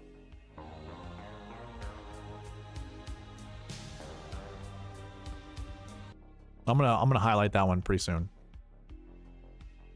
Hey, Kevin Roy's been talked about a lot, and this is a really good, like, you know, a lot of the lineups we've been building for you have been nearly the same. This is kind of a good contradiction or a contrarian lineup. I like it. These were all really good lineups too. I like it probably down to here, I guess. I really like this lineup too.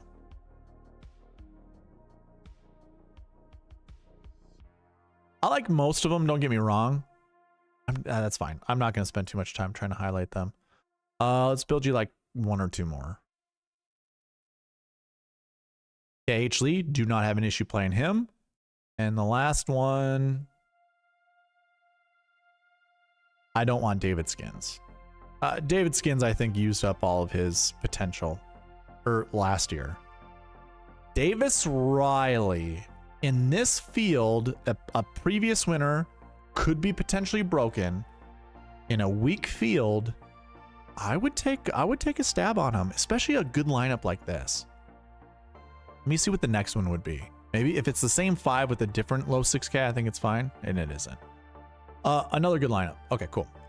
I don't want to keep building lineups. We got more people to get through, but those were good. Let's keep some of those 6Ks locked out. We can bring back Springer, Bowles, Hisatsune, that's fine, and Kazire. Okay, those were good lineups. So next person, Mr. Bizzle. He already said he's ready. I'm guessing John is still here, right, John?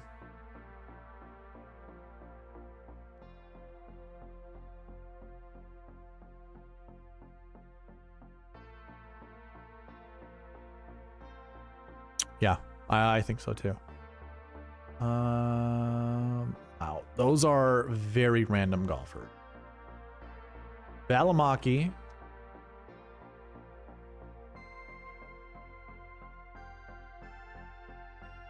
Mateo. By the way, when you get the optimizer, you can change these metrics around. You're most likely going to have to in order to get a little bit more variance or see some golfers differently or you know, added to your lineups. So for instance, like Taylor Moore at 867, if you actually think he is the same level as, say, Akshay Bhatia, you can bump up his score. So that's what we're gonna do. We're gonna bump it up. I always put a note next to what I'm doing just to remind myself if I want to change those back. I'm gonna have to probably do the same thing for Valimaki. Actually, no, 750 is pretty high. Let's just bump it up just in case. And then also the same with Manacero.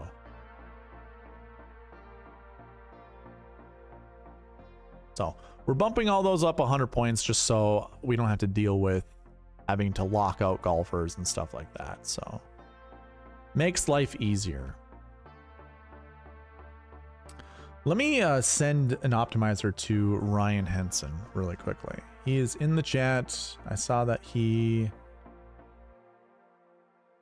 asked for the optimizer, so I will send it to him. And anybody else in the chat, if you want me to send it to you, I can do it right now.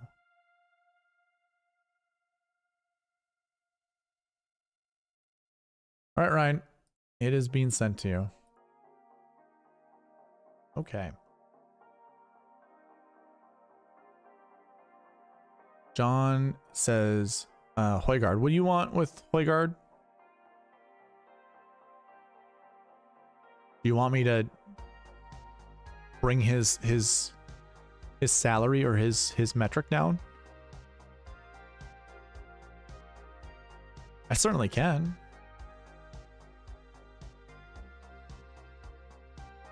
Okay. Are you ready, sir?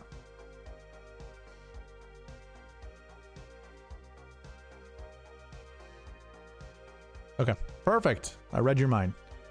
Here we go.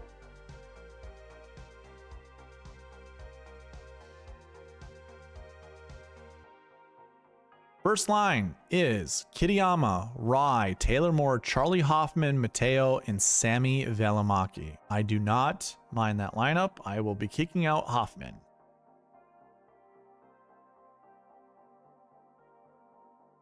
Then we get Yeager, Steven Yeager, Taylor Moore, Smalley, Justin Lauer, Mateo, and Sammy Valimaki.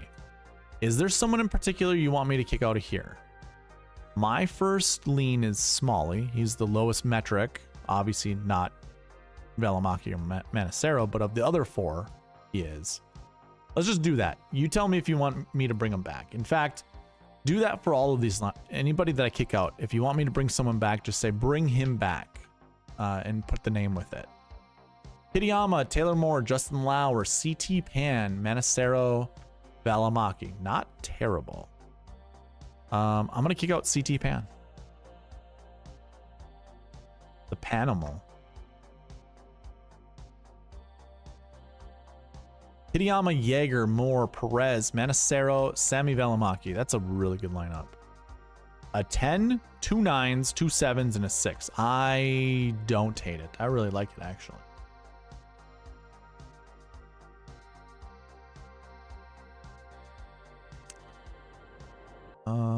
Probably gonna kick out.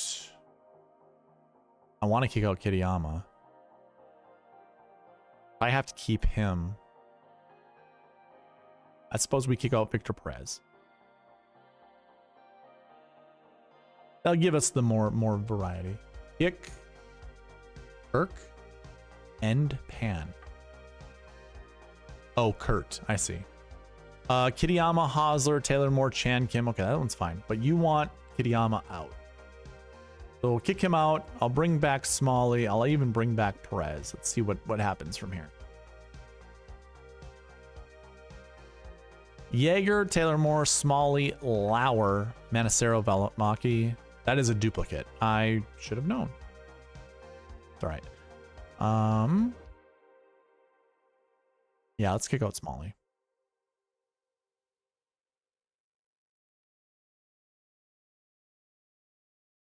Batia, Jaeger, Taylor Moore, Manacero, Ben Coles, and Sammy Valimaki. I love that lineup. That's a really good lineup. Oh, yeah, Ben Coles is getting kicked. Rasmus Højgaard. We didn't even have to push him in there. Aaron Rai, Taylor Moore, and Chan Kim. Solid. I'm going to bring back Rasmus, but I'm going to kick out Chan Kim.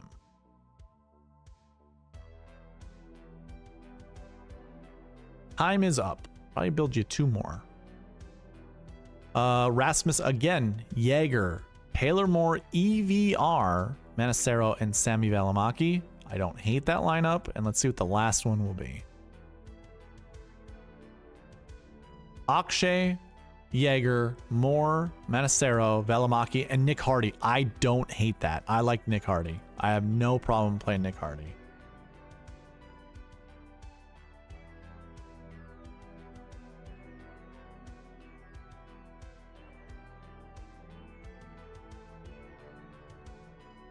I'll build you one more lineup.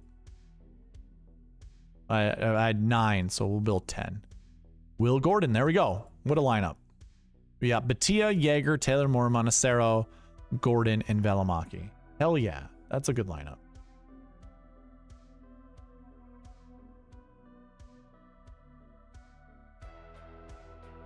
All right.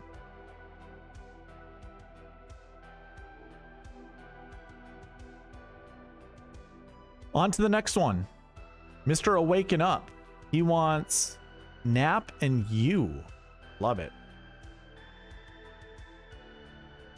Kevin Yu. 2 8K golfers.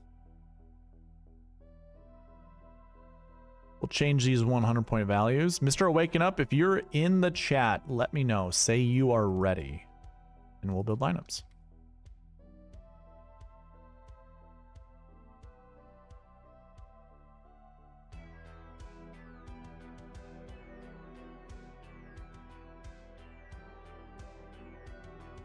Let's see. What do I need to do? Anything? I don't think so. Okay. We are going to start. Hope you're in the chat. If not, there we are. There he is. Here we go. Let me know if you want certain golfers kicked out or not. First lineup is Kitayama, Kevin Yu, Knapp, Fishburne, Van Rooyen, and Valimaki. So we get Valimaki regardless. That's fine. That's a good lineup. I really like that lineup, actually.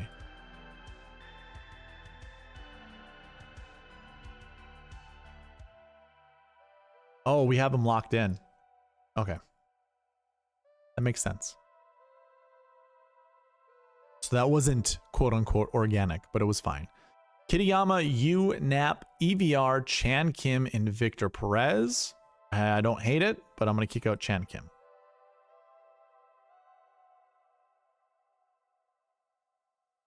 Kitayama, Yu, Knapp, Gerard, EVR, and Victor Perez. I really like that lineup.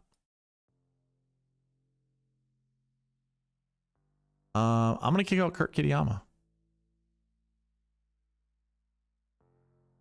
Michael Kim has been playing great golf. Yeah, I don't mind Michael Kim. Probably going to be someone you're going to have to force into a lineup because I don't think the optimizer is going to get there. Sam Stevens, Kevin Yu, Jake Knapp, Gerard Hoffman, and EVR. We kind of already said Sam Stevens is probably on his last leg, so we'll kick him out. Going extremely balanced here. Hosler, Yu, Knapp, Meisner, Carson Young, and EVR. That's pretty solid. We're going to kick out EVR. That's a pretty good balanced lineup. Another balanced lineup, starting with Hosler, Yu, Knapp, Meisner, Carson Young, and Ryan Gerard. I really like that lineup. I don't mind going balanced like this, but we have to kick someone out, and it's going to be Bo. Dumpy Bo is getting the boot.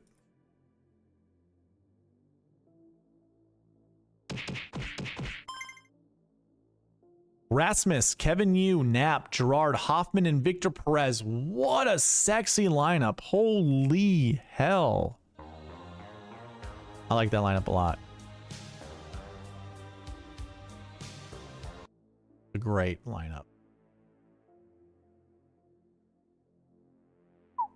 We're gonna kick out the Seagull.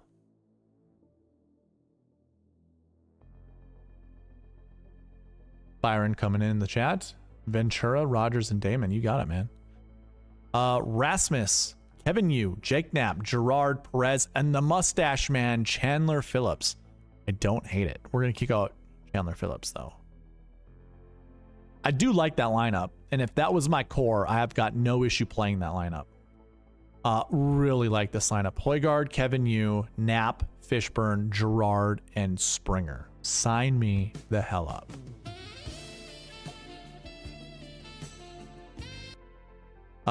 We need to kick someone out, so we're gonna kick out Hayden Springer, and I'll build you what, 1 or 2 more. Højgaard, Yu, Knapp, Gerard, Silverman, Victor, Perez. Yep, love that lineup. We're gonna kick out Silverman, and 1 more. Uno mas. Kevin Roy. Okay.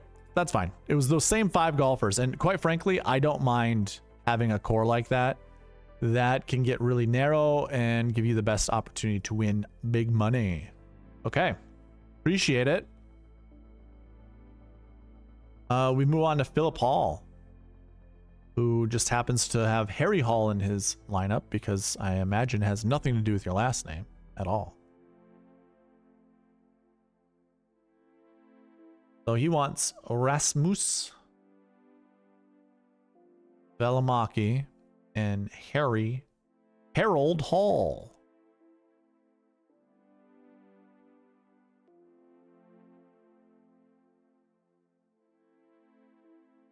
And I will give him a 100-point boost. If you are in the chat, Philip, let me know. You are in the chat, let me know. Let me know you're ready, and we will build some lineups.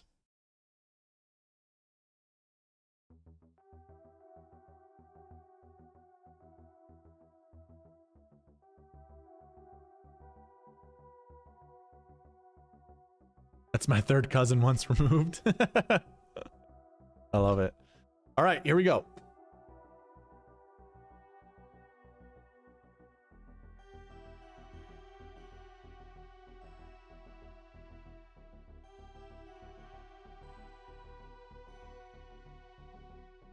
I thought I hit the run optimizer. I didn't. We get Højgaard, Jaeger, Hall, Gerard, Valimaki, and Patton Kazire. That's different. Oh, forgot to put the timer on. Here we go.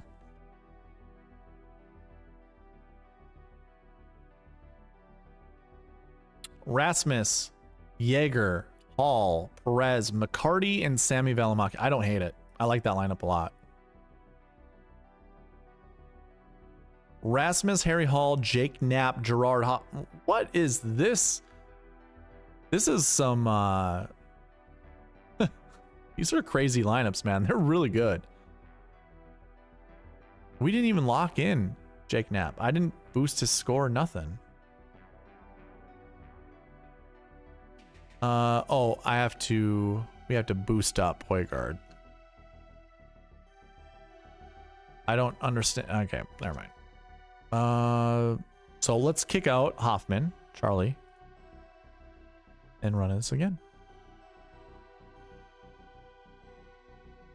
We get Højgaard, Hall, Hauser, Perez, Lonto, Griffin. Yeah, sign me up for Lonto. And then Sammy Valimaki. I love it. Pretty good.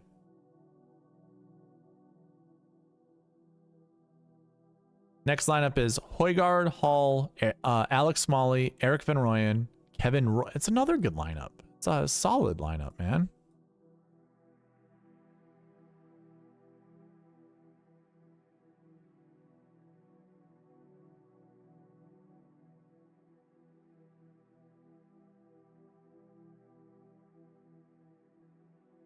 Rasmus, Harry Hall, Ryan Fox, Mac Meisner, Ryan Gerard. That's another good lineup. Crazy. Take out Gerard if he pops too much. Gotcha.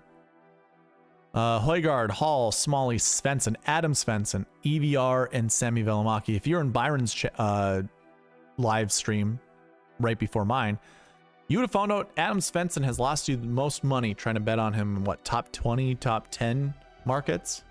Lost you the most money. Rasmus Højgaard, Aaron Hall, Harry Hall, or Aaron Rye, Harry Hall, Victor Perez, Tristan Lawrence, and Valimaki. That's a solid. These have been some really good lineups, man.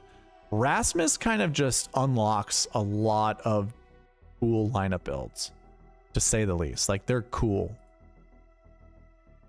I'm going to actually highlight more of these because I really like them.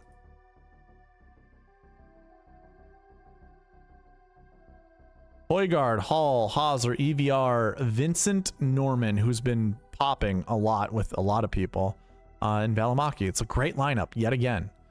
Højgaard, Hall, Kim, Gerard, the Assassin, Rio, Hisasune. Can't get there quick enough. And Sami Valimaki. Love it.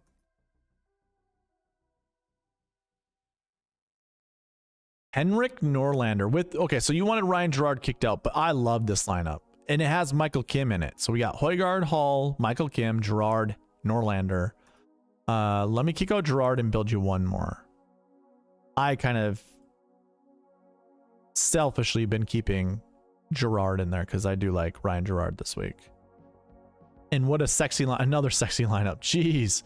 Højgaard, Hall, Knapp, Svensson, Chan Kim, Sami Valimaki. What a good lineup that one is too. Holy moly. Those are all really good lineups. I like most of them. Sure. We can highlight them all. Those are good. Those were good. We're going to clear everyone out this time. Next lineup on deck is Joanne with Jaeger, Ventura, and Springer. I like this. Joanne, are you still in the chat, by the way? Let me know.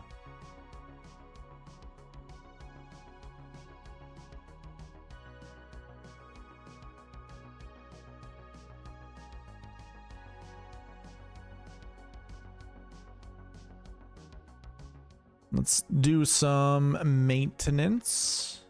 Add some points to these people.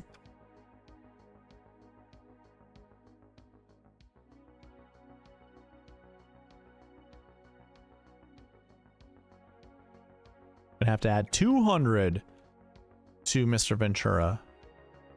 Alrighty then.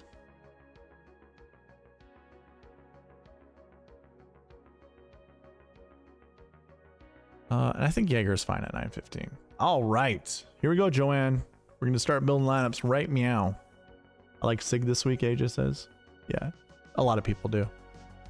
Interesting, he hasn't been popping in the optimizer. Is he in group 9? Who else is in group 9? Sam Ryder and Rio. Okay, so maybe that's why he's not showing up as much. All right, here we go, Joanne. We got your players locked in. Here comes the timer, and we're off.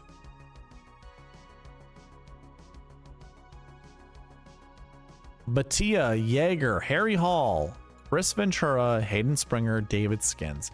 You know what? I guess if we're going to have one David Skins lineup, that's fine. We'll put it right there. Thanks as always. Those were super nice lineups. I think I'm definitely leaning Rasmus over Batia. You are welcome, sir, and I'm kind of leaning the same way.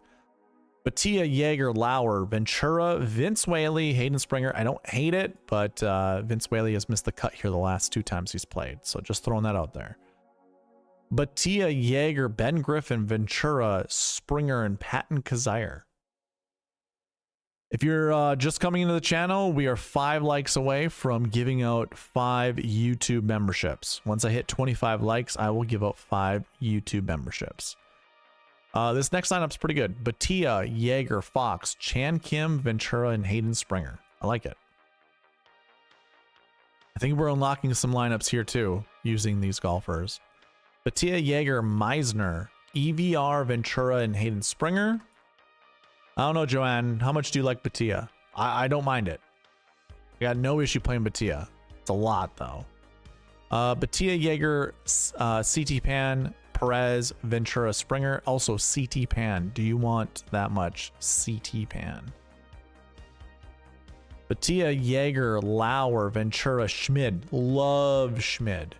Hey man, I actually don't mind some of these Batia lineups happening after all the Rasmus lineups that we've built. It's good to see a little variety. If we get to 30, I'll donate another 5. Ooh, Byron coming in with the spice. I love it. Thank you. Thank you, Byron. Let's get up there. Batia, Jaeger, Lauer. Okay, we did this one, right?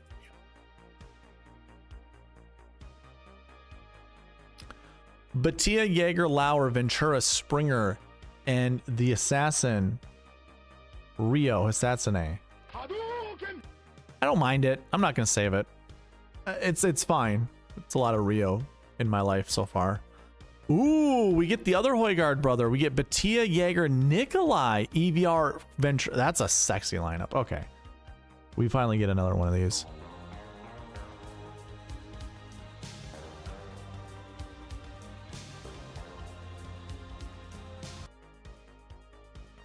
No pan. No Panimal. No CT Panimal. Okay, we got it. That lineup, this lineup is fire. I like that lineup a lot. And I like this lineup as well. Batia, Jaeger, Lauer, Ventura, Norlander, Springer. I do like Norlander this week. The big Swede. I mean, if you wanted to go with all Scandinavians this week, I don't think I got an issue with that. Batia, Jaeger, there's Grayson Sig, whoever mentioned him in the chat, AJ. Chris Ventura and Springer. What a those are some great lineups, Joanne. What do we got you? 10? We got you 10. Those are, wow. Those are hot fire.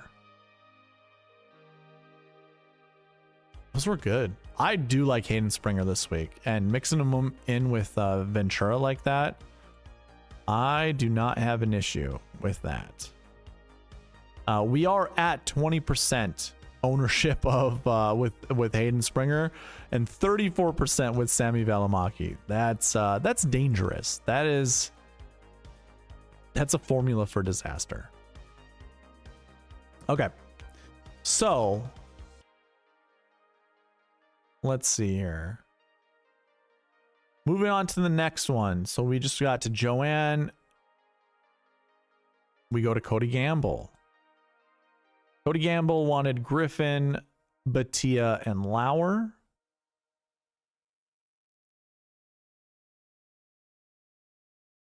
What did I see? 19 people in the chat and at 20 likes. Are you all people who've liked the channel? If you haven't liked it, like it. Trying to give away some memberships. Let's do this. Michael Kim misses the cut here. I've got to change mine. Batia, you, and Ryder. Ooh, okay. Okay. You say so. Batia, you, and Ryder.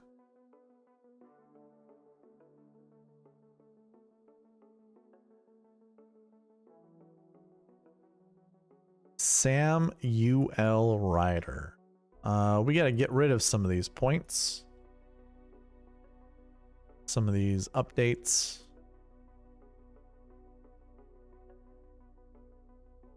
That was it. Yep, I think we're good.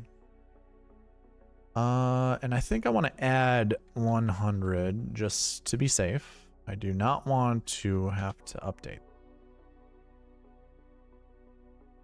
Kevin, you will also need a bit of a little boost. A little boost. All right. Hard to get 30 people with 19 people, but I'm no scientist. Giving up for tonight. Good luck this week, everyone. Joanne says good luck to you as well. And you never know. The people that are in the chat might not be the people who've liked the channel yet or liked the video. So you never know. You never know. Could be new people. All right, Cody, here we go.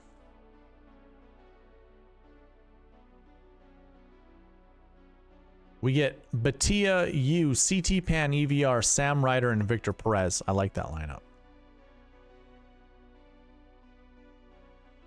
Batia, you, Fox, EVR, Chan Kim, and Sam Ryder. I like that as well.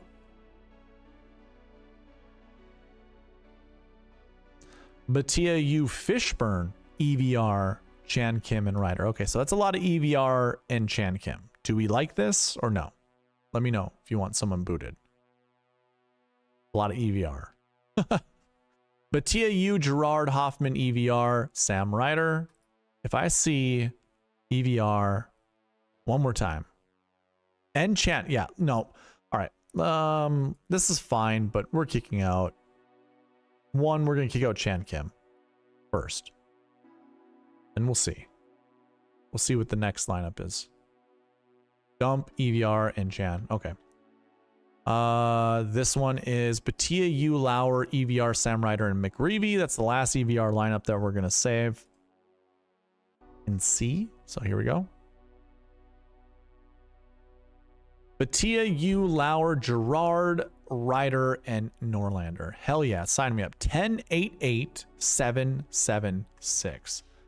That one I do like.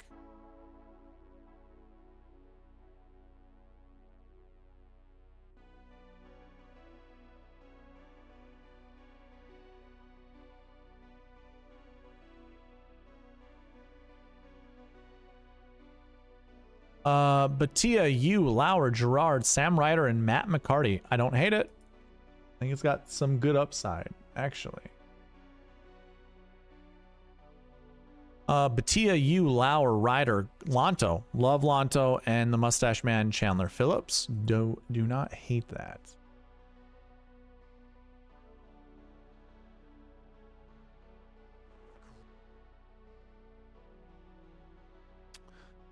Batia, Yu, CT Pan, Carson Young. Oh, what a good lineup. 10-8-8-7-7-6. I like that lineup. I like it a lot.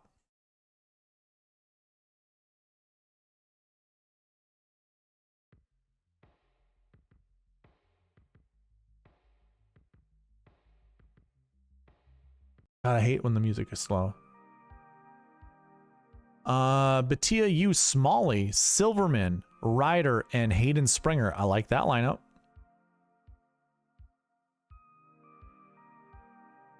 Batia, Yu, Lauer, Ryder, Hoey, and Chandler Phillips. That's all right. Not my favorite. Batia, Aaron Rye, Kevin Yu, Ryder, KH Lee, and Ben Coles. I like that lineup.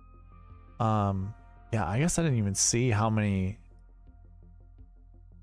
double AKs we've been getting. I do want to see a 10-9-8. That'd be nice. You, Alex Smalley, that's fine. This is fine. Let's see, what else can we do? One or two more lineups. CT Pan, Bridgman. Yeah, I don't really care for that either. Oh my God, Nicholas Norgard Moeller has not been selected, and I think it has a lot to do with the fact that his metric is so low, and it's low because he doesn't have a lot of recent form, and the recent form he has is not good. So bump him up 100. Patrick Rogers, by the way, 0%, but Byron will change that when we get to his lineups. All right, let's do a couple more, or one more at least. Nikolai Højgaard, okay. Not terrible. This is the last one. Okay, perfect. There we go. Batia, Yu, Norgard, Gerard, Ryder, and Valimaki. Perfect. That's what I like to see. I was hoping to see something a little bit different like that. That was what, 11 lineups? 13. Wow, went off the deep end. Okay. Those were lineups for Mr. Gamble. Now we go on to Jim Lemoyne, who wanted to change his names, or to change his golfers. Right? Jim, who were your guys? It said Fishburne and Highsmith, but you're like, nope. Rye and Moore. There we go. Found it. Aaron Rye and Taylor Moore.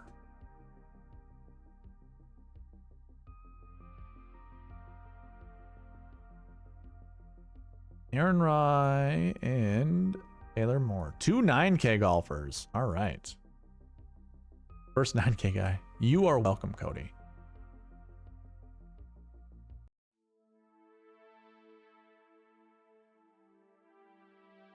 Let's say, am I just going to continue to get these slow ass songs? I don't want to listen to slow. All right, Jim, here we go. Are you ready, sir? We're going with Aaron Rai and Taylor Moore. There you go. While I wait, let me show you something I forgot to show. So, if you didn't know, on the website, I do have a strokes gain page. You go under fantasy tools, go down to strokes gain stats. I have it by tournament and by round. You can just click between the two and it'll change. It does scroll down for me because I have it zoomed in. If I were to zoom out, it won't. So if you change it, it's pretty quick how it does this. I love this. It's two separate reports, but I have the same filters for each of them. And you can mess around with this. These are all filters that you can choose, which I think is fantastic. If you just want to look for 2025, you're going to see that some things update. So this box up here is everyone in the field. I will caution you, if there are golfers that have 0 rounds of golf in 2025, they will be removed from the golfers you can actually see. And same goes with if you put in like Mexico Open by chance. Watch Rasmus Højgaard's name disappear. Just gets removed because he didn't play he hasn't played in the Mexico Open. You're only going to find golfers that play in the Mexico Open. So if you come to this page, if you're a member on SweetSpotDFS.com, just be careful about all the filters you put in. You normally just want to keep to, date or maybe the years, or if you do want to get really narrow, you can certainly do that. And you can see, if you go by tournament, you can see just the total strokes gain stats for each category that were gained. This doesn't go by average. It's just showing you all the strokes gained that were gained throughout the tournament. But you can go by round and see also how that, how that ended up working out. Your averages will be up here in this box. Again, this is of this field, this week's field. So I have it zoomed out, but zooming in, this is what you see. I am so happy about this. You have no idea what goes behind building one of these pages, and I can't be happier about how this page looks. I could move this button over a little bit. There's a little whatever, but either way, the fact when you drill down into these, everything changes. It's fantastic. You don't get salary with the going by round, but you can see round by round. All of this stuff. All of this stuff. It's pretty cool. I love it. Let's go. Here we go. All right. Jim is ready. Jim, timer is up. You see a couple golfers that keep showing up. Let me know if you want them booted out of your lineup and I'll kick them out. First lineup we get is Aaron Rai, Bo Hauser, Taylor Moore, Charlie Hoffman, Chan Kim, Sam Ryder. A lot of the same. Actually, I got to kick down Sam Ryder's point totals. It's okay to have him there once. That's fine. I do want to kick out Charlie Hoffman, though. I know, Byron, dude. I'm so excited. There's also, I have a couple other tools that I'm building that are they're almost done. Actually, timeout. Data Golf gave out, they have birdies, eagles, pars, double bogeys, all that stuff. As soon as I saw that when I downloaded the last strokes gain stats, I was like, holy crap. So I spent this whole weekend, I was planning on building more tools because I had Monday off for President's Day sale, or President's Day. Well, during the President's Day sale, I also bought a couch. So that's what I did this weekend. But I saw all the strokes gain data and I just got super excited. And I'm like, you know what? I have to get all of this. Not the strokes gain data, the birdies and eagles. Cause that's the last piece of data that I was looking for were the birdies, the eagles, the pars. I wanted that stuff because I want to build round by round tools. And I just didn't have it yet. And I also want to do this too for like totals. Like I want to see some of the best birdie makers on certain, at certain events. I can build a lot of sweet tools if I had that information. Well, I didn't have an easy way to find it. I don't have deals with ShotLink. I don't have any agreements there like some of the other people do. So I had to scrape a lot of the data that I think most of my data, I've had to scrape 95% of it at least. And a lot of it is also random or custom formulas that I've created for myself. So once I saw the birdies and the eagles presentable, like I jumped on that. I downloaded everything dating back to 2014. I have it all. Have it all. It's all been saved. I worked tirelessly to get it all this weekend. And then yesterday I finished the strokes gained by round, and then also that whole page that I cleaned up. So super excited. Back to the lineups. You do like Charlie Hoffman, huh? Okay, I'll bring back Charlie Hoffman. Rye, Moore, Smalley, Lauer, EVR, and McGreevy. If Max is out, then so be it. Did we already get this one? Maybe, did we? No, we had Sam Ryder. Okay, so this one's great. Rye, Hosler, Moore, Hoffman, Kim, and Perez. Thoughts on Harrington? Scott Harrington? Good story. Scott's a good guy from everything I've ever heard. I haven't seen him in forever. Used to go nuclear, like low.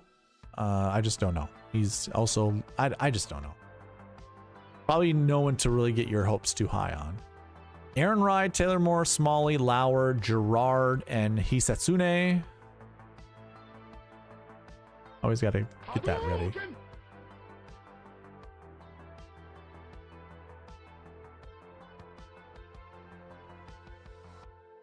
Rye, Taylor Moore, Justin Lauer. There we go. We get Norgard in this one. Chan Kim and Vince Whaley. Oh, Podrick Harrington. Jeez, I didn't even think Podrick was in the... Uh-oh, Byron is so far behind. Byron, maybe not. Maybe he's just seeing the chat. Rye, Moore, Lauer, CT Pan, Gerard, and Rico Hoey. Uncle Rico. Podrick Harrington. Yeah, I don't know about Podrick Harrington. Probably, hey, I bet he makes the cut. If you wanted to bet top 40, maybe that's fine.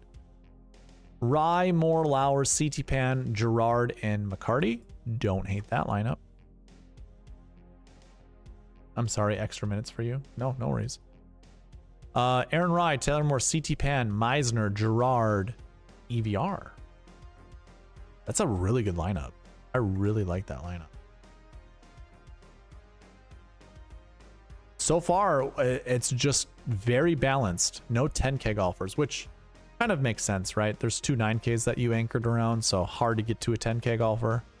Rye, Moore, CT Pan, Ryan Fox, Gerard, and Chan Kim. I like that lineup too. These are really good conservative lineups. I'm live, but catching up on chat. Okay. I kind of thought maybe that's why I said what I did at the end. Figured maybe. Rye, Moore, CT Pan, Fishburne, Gerard, and Chan Kim. It's a lot of Chan Kim. A lot of Chan Kim happening. It's like one of those moments where I don't really trust my optimizer, but my optimizer is going to prove me wrong in the future. We're at 22 likes. We're 3 likes away. 3 likes away from giving away 5 YouTube memberships. This lineup is good. Batia, Rye, Moore, 1099, Lonto, 7, and then 2 6Ks. Let me do one more. 3 likes away before I give out 5 YouTube memberships. Another good one, 6,800 with Victor Perez. All right, one more. Give me something I don't like. I like this one. 998876. One more. That's good enough. That's good enough to end on. I don't really care for that one. It's fine, but I also don't want it. So what did we get you? 12? Yeah, 12 lineups. All right. Let's see here. We just got done with Jim Lemoyne. Lombardi Lee, are you in the chat, sir?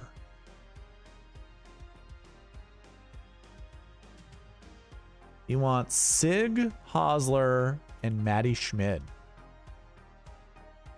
You know, I do enjoy when you guys anchor around the low price guys, because then we can really see unique lineups built. I'm not saying any of you guys have to do that. Not at all. It's not a requirement. It's not even me suggesting that's what I want you guys to do.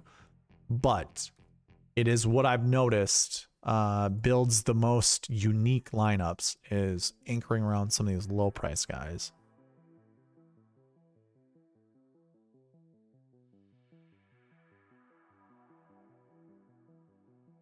I do like Schmid this week.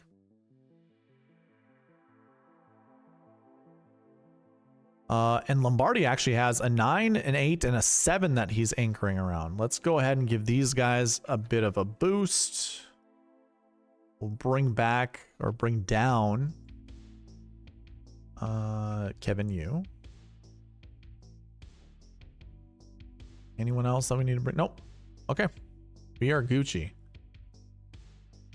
Jim, you are welcome. I hope you're nearby, Lombardi. We're gonna go ahead and put the timer on the screen. And if you come back and you don't like certain golfers, let me know. First lineup: Akshay, Bohauser, Sig, Hoffman, Chan Kim, and Schmid. Even with the 100-point boost, Schmid still the low price guy. Oh, I didn't even give him a 100-point boost. Well, that's on me. Thought I did. I must have, right? Because 825 is pretty high. Well, maybe I did. No, maybe I didn't. The Seagull. Yeah, let's kick him out.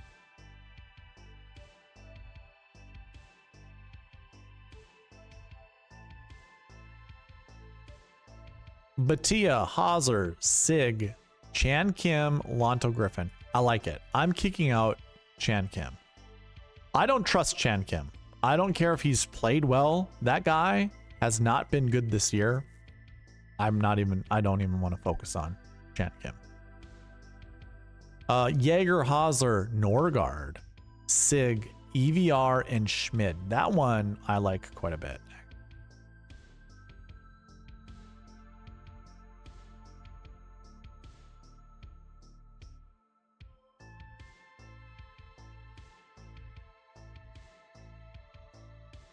Jaeger, Hauser, Smalley, Sig, Gerard, Schmid. Yeah, I like that lineup a lot. These are really good lineups, especially for like balanced builds. I like it a lot.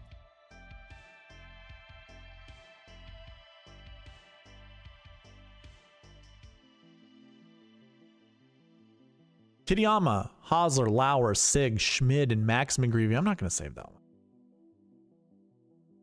It's fine. If you like it, then so be it. Kitayama, Hosler, Lauer, Sig, Schmid, and Henrik Norlander. Hell yeah. Hell yeah. Sign me up. Kitayama, Hosler, Sig, Meisner, EVR, and Schmid. Ooh, that's a sexy lineup.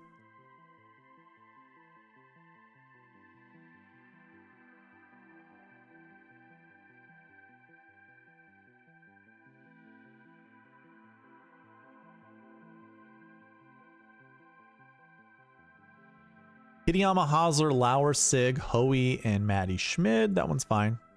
I'm not that big on Rico this week. I don't mind him.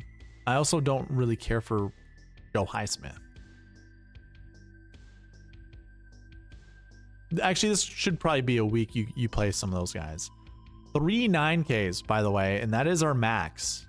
That is part of the bucket system. 3 9Ks. Sig, Schmid, and McCarty. Sure, we'll keep it. See the time's up. I'll build you a couple more. Kitayama, Hosler, Smalley, Sig, Schmid, and Springer. Sure, why not? A 10, a 9, 2 8s, a 7, and a 6. Don't hate it. Kitayama, you know what? I'm gonna bring that one back. That one is, I don't want that much Kitayama. I always think it's funny that Kitayama has Bryson's old caddy. Guy who always limps around, the big dude that limps around. Højgaard, Hosler, Lauer, Sig, Griffin, and Schmid. That's a perfect lineup. That is so good. I love it.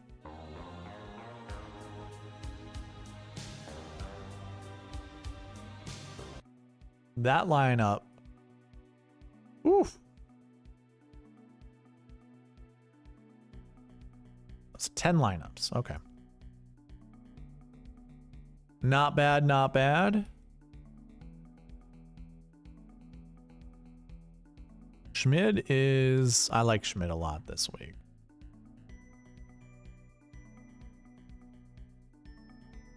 Okay. I think we're almost done with our lineups. I know I got a couple more left to go. We are 1 like away from 5 YouTube memberships given away. 1 like away. We are at 24 likes. 1 like away.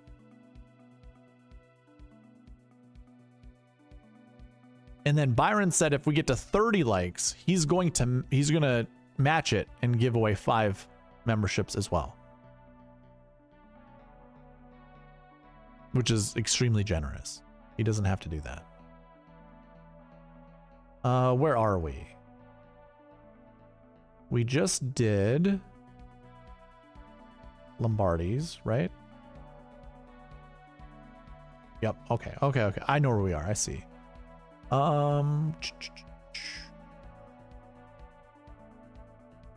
Started building lineups. Yep. We have Ryan Henson. And then I think we have Byron is the last one. So it's Ryan and then it's Byron. Cool.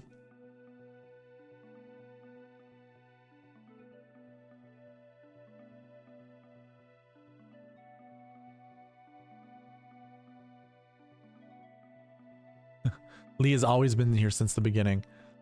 I can't tell who's still in the chat or not. Some people come and go. All right, so we get Akshay,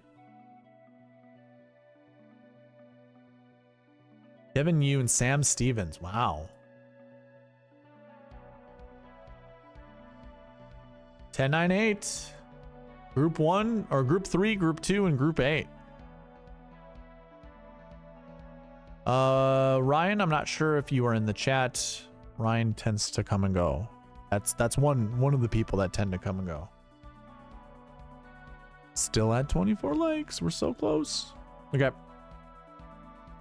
I'm starting the timer for Ryan. If he shows up, he shows up. If not, that's okay. He also has the optimizer. First lineup: Batia, Stevens, Yu, McCarty, Norlander, and Kazire. I do not hate that. I have to give a little bit of a boost to Yu.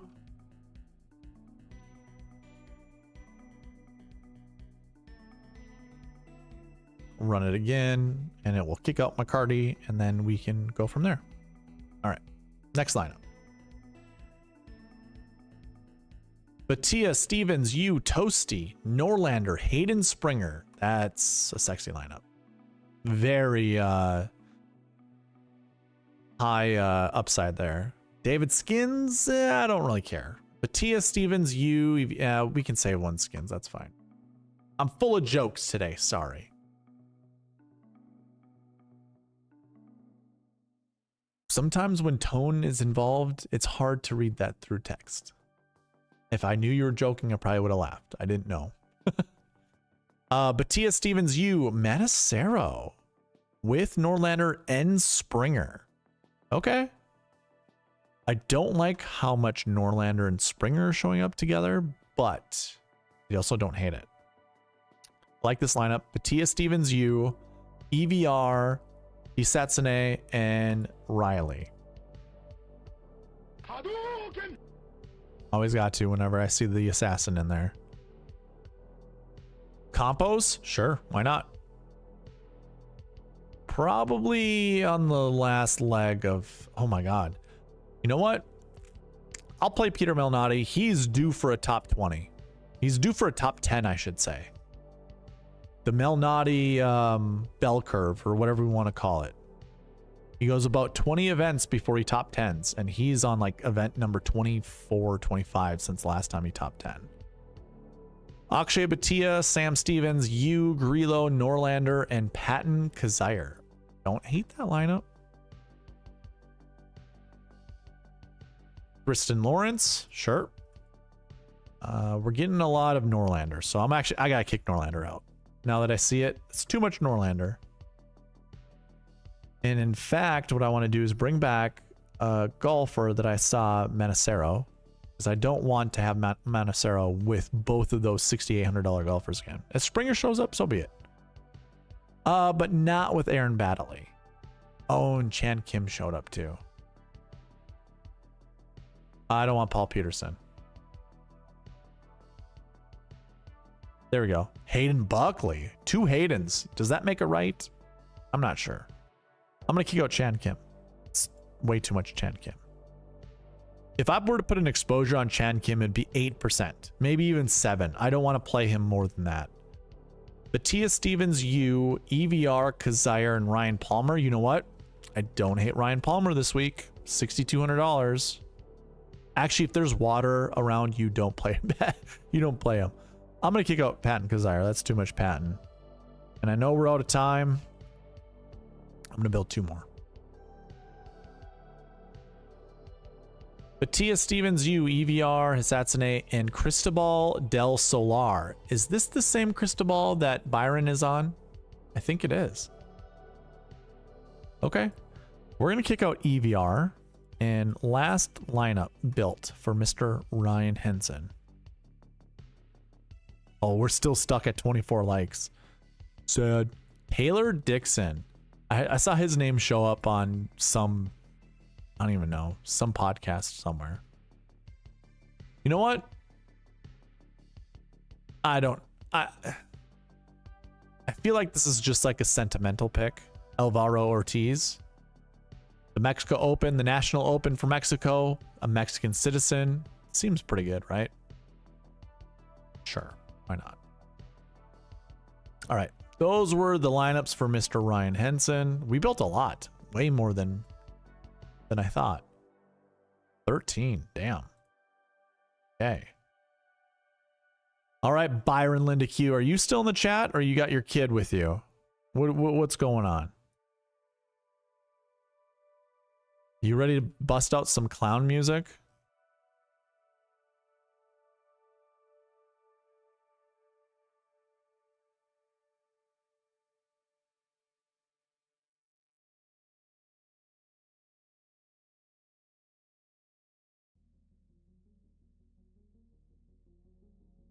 Oh, we got to 25 likes. All right.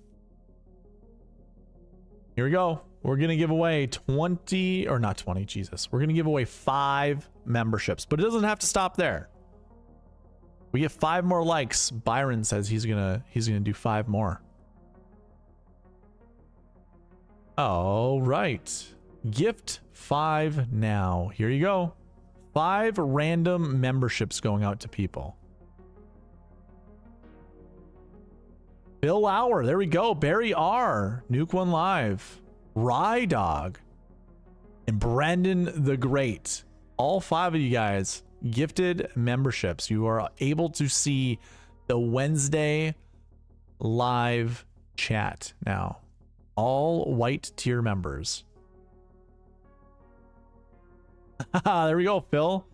Celebrate with the emojis that you get. You just unlocked some emotes, I should say. Some SweetSpot DFS specific emotes.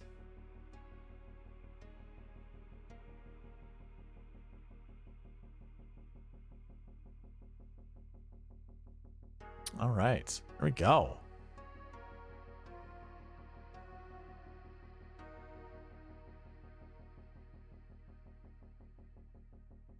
Oh, he wants Mr. Ventura. Alrighty then.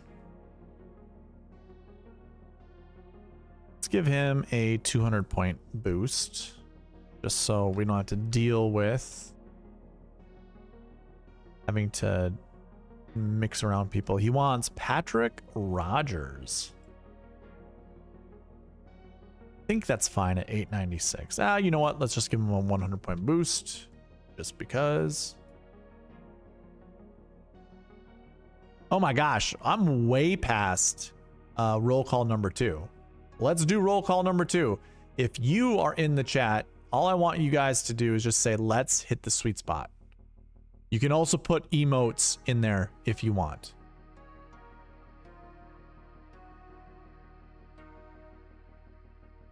But we want roll call number 2. It's either let's hit the sweet spot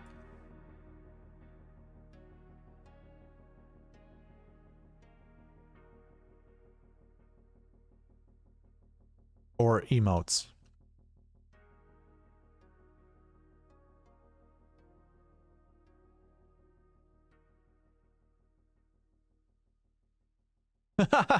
Well, okay. So here's the thing. Last week, Wednesday night, I was building lineups. And if you want the optimizer to select certain golfers, you have to boost them up. Like this week, Chris Ventura is a golfer I do like, but because he just doesn't have enough stats for my model to really pick him up, I have to boost him up. So I will be boosting him up. Nicholas Norgard Moeller is another guy I want boosted up. So I already just put a 100-point boost on him. But when it comes to building lineups, I'm probably going to give him like a 200-point boost. And then I'm just going to set exposures so I don't go, you know, overboard on playing him. But I want exposure to a lot of the golfers that you mentioned. But not Damon. I don't care for Damon. I understand why you like Damon, and I have no issue with people. Like this is part of the beauty of building lineups is we add art with science. And the science is the data, the art is your imagination. Who do you like? Who do you think is going to play well? Even despite the stats. And so we have to trick the optimizer in saying, hey, you know what? Screw it. We don't care what the data has to say. We like these players, and that's what we're going to deal with.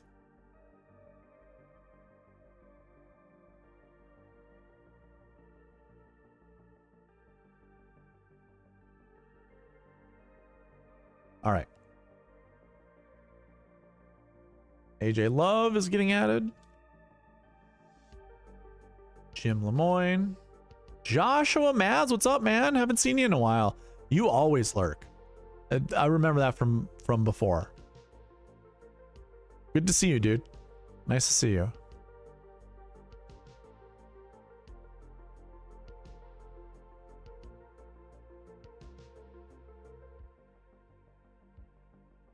Oh, John just coming in and saying here wants to be part of the giveaway, but not following the rules. Unbelievable.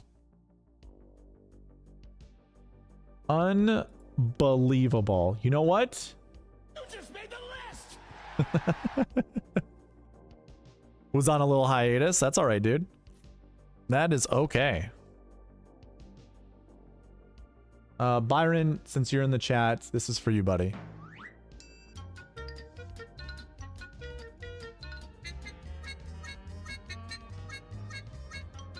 Heck yeah, dude.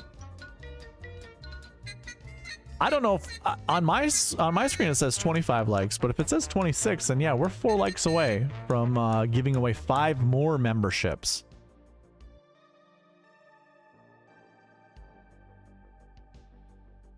All right. Oh, Ryan's coming in. Following the rules, John. Following the rules. We always get some rule breaker. Usually it's Byron. Byron's usually the guy that comes in here and breaks all the rules. Comes in with a just big old fireball and destroys everything. Okay. You see 26? All right, perfect. We got 26. Let's get to 30, and Byron's gonna give away 5 more. You know what? If he gives 5 more, I'll give 5 more. So yeah. Target made up and up for you, helping you save on hand soap. We don't want ads. Get out of here, YouTube. Knock it off, you.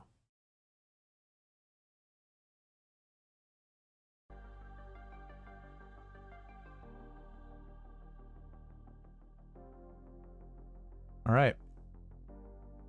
Here we go, Byron. We're putting you up on the screen. We're timer's up.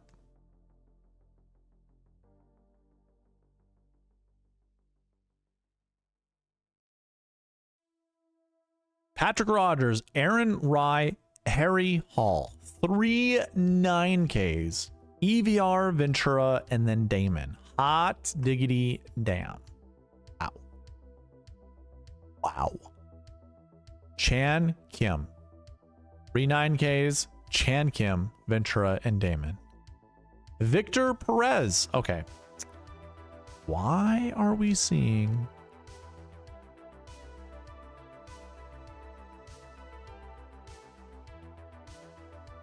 Are my points off? What's going on? Why is Harry Hall showing up so much all of a sudden? Did I forget? I have him at 944. Is that right?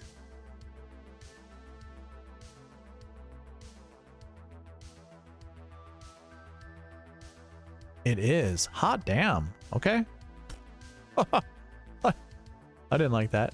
Kind of like me at the bars back in college. Oh, I believe it, dude. I bet you were a fucking firecracker.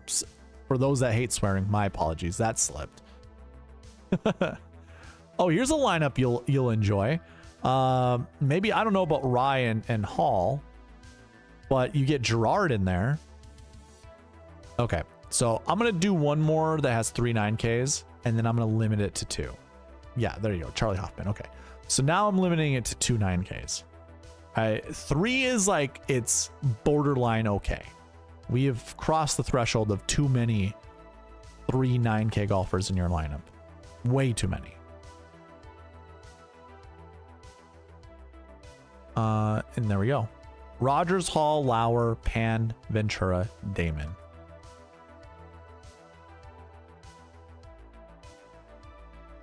Rogers, Rye, Lauer, Fox, Ventura, Damon. I know you're okay with Lauer, or as you like to call him, Lower. Kitayama, Rogers, Harry Hall, Ventura, Damon, and Springer. Do you like Harry Hall? Do you want me to continue to allow the optimizer to choose Harry Hall? I can kick him out. Kitayama, Rogers, Rye, Ventura, Damon, Patton, Kazire. So it really wants to go balance with Rogers. That's what it seems like. And Harry Hall. Actually, you know what? I'm going to bring back 3 9Ks.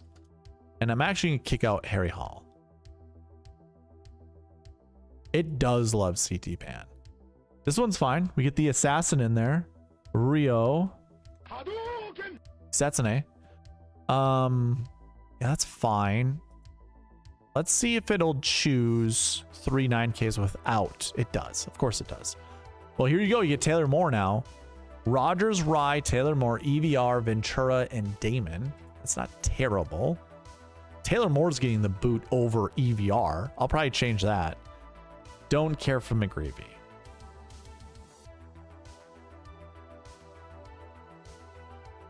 Jaeger, Rogers, Griffin, EVR, Ventura, Damon. We're gonna kick out EVR.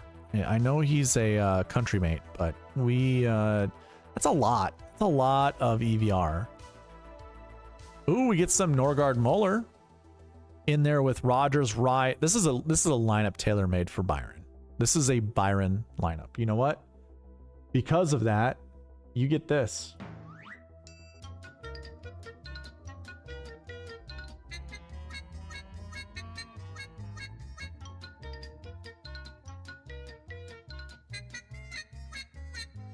Orange for actually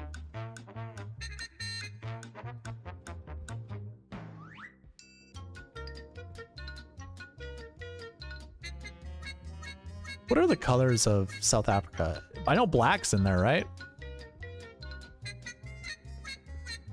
There you go. This is a Byron special.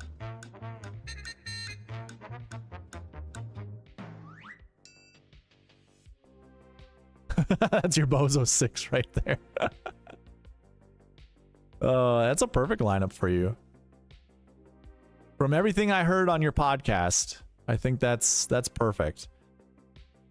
I do want to bring back Moeller, and I know we're out of time, but it is fine. If anybody else wants lineups built, I know I saw Josh come in a little bit later. If you want me to build lineups for you, I certainly can. Let's kick out Lauer. I like to try to confuse the optimizer and just see what it'll build me. Michael Kim with Chan Kim. Can you have too many Kims? Who knows? Nobody really knows. We're gonna remove Michael Kim, or we're gonna bring back Michael Kim, and we're gonna kick out Chan Kim. I don't think Chan Kim is the right Kim this week. Ooh, I do like Victor Perez.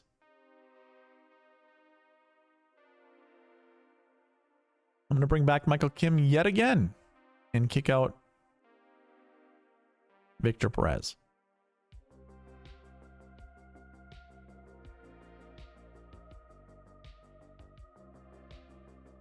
You want all Kims? Please. There we go. Another Byron special. Ryan Gerard in with Rogers, Rye, and Michael Kim. This is actually a better lineup than that last one. I like that lineup. That's a good one. Oh, you've got blue and black? I didn't even see the blue.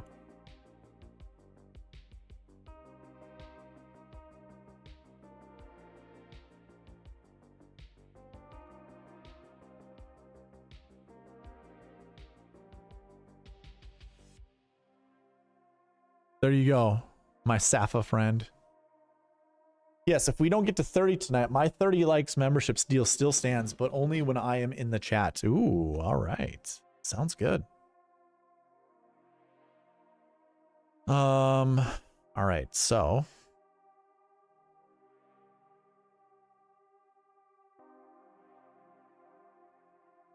we are the Rainbow Nation. Is that an actual nickname?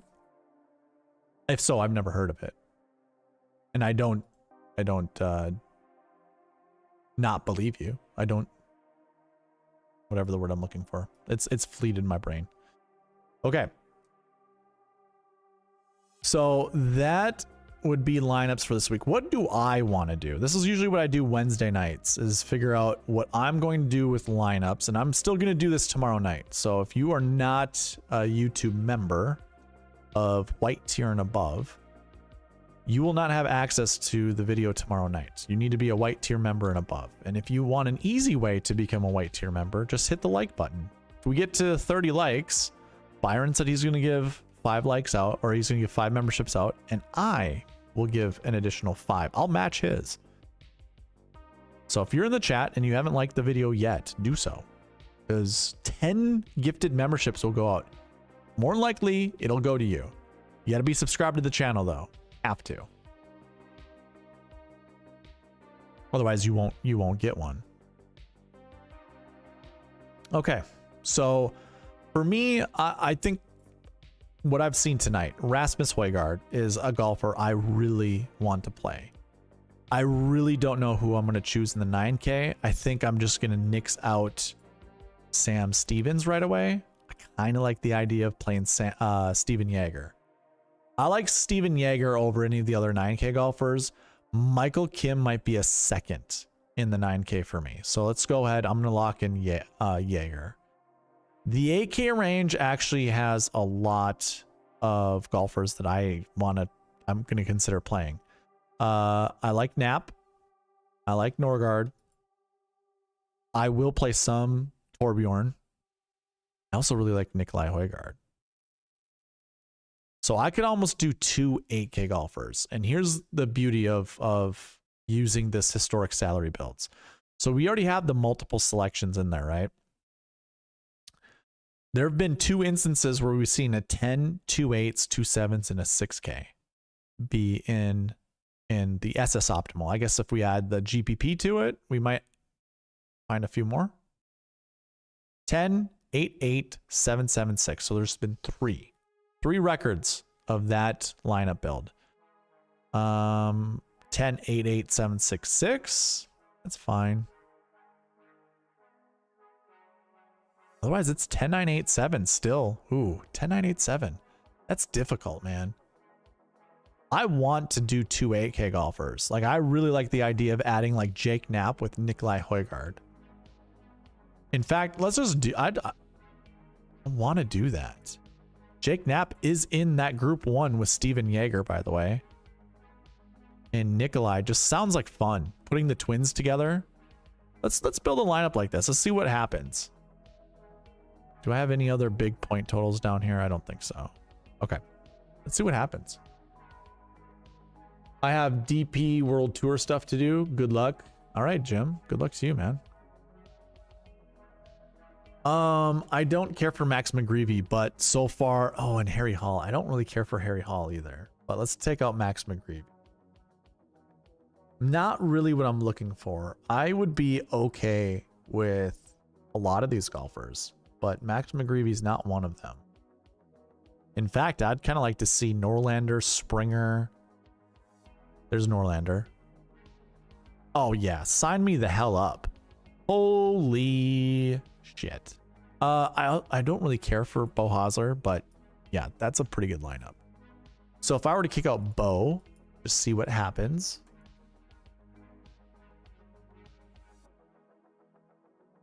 There we go. 10, 2 8s, and 3 7s. Mac Meisner, Gerard, and EVR. That's fine. Not absolutely what I'm looking for. Like, been a lot of EVR tonight. Not a huge fan of seeing EVR show up so much, but it's not a terrible lineup. Not a terrible lineup. Fishburne with Chan Kim. Sure. I'm going to go ahead and kick out Chan Kim.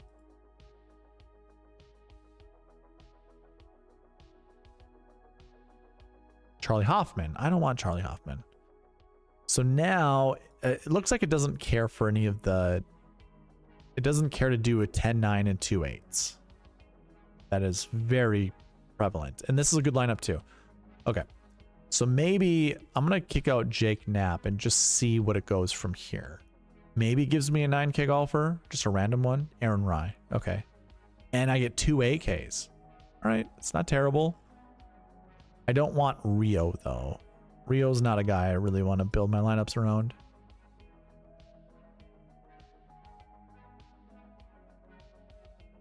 This is a fantastic lineup. Højgaard, Rye, Højgaard, Fox, Gerard, Norlander. Love it. Am I hopping on the De Solar first round leader? I don't bet. I live in Minnesota. I don't do the offshore book stuff like some of my other friends here do, but I like it, man. I hope this is Byron's week, because I know he likes the Cristobal de Solar. Let me see what happens if I kick out Rye. I actually think Rye should be in the 10K range. Maybe not. Yeah, probably. Damn, 9,400. Here, hold on. One thing I did in the Wednesday video, I went to the strokes gain page, went by tournament, and I just kind of drilled down on a golfer and just looked at his price tags just to see all the prices he has been. And quite frankly, I mean, like, he's been in the 6K range a lot. 8,300 at the Farmers, 10,000 at the John Deere Classic last year. So he has jumped up into the 10K range. Why wouldn't he be a 10K golfer here? Puerto Rico Open, he was 9,900. Kraus, he was 9,900. So he's kind of even at a discount price based off of these fields that he's been in before.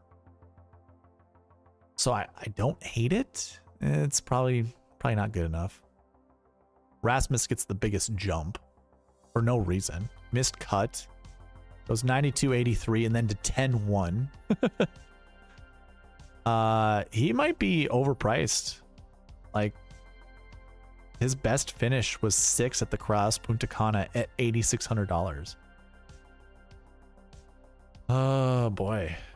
Kitayama at 10K, 25th place finish. I thought he was 10K somewhere else. Nope, I guess not. Black Desert Championship. But Tia, has he ever crossed 10K? 9,800, second place. 9,100 cut.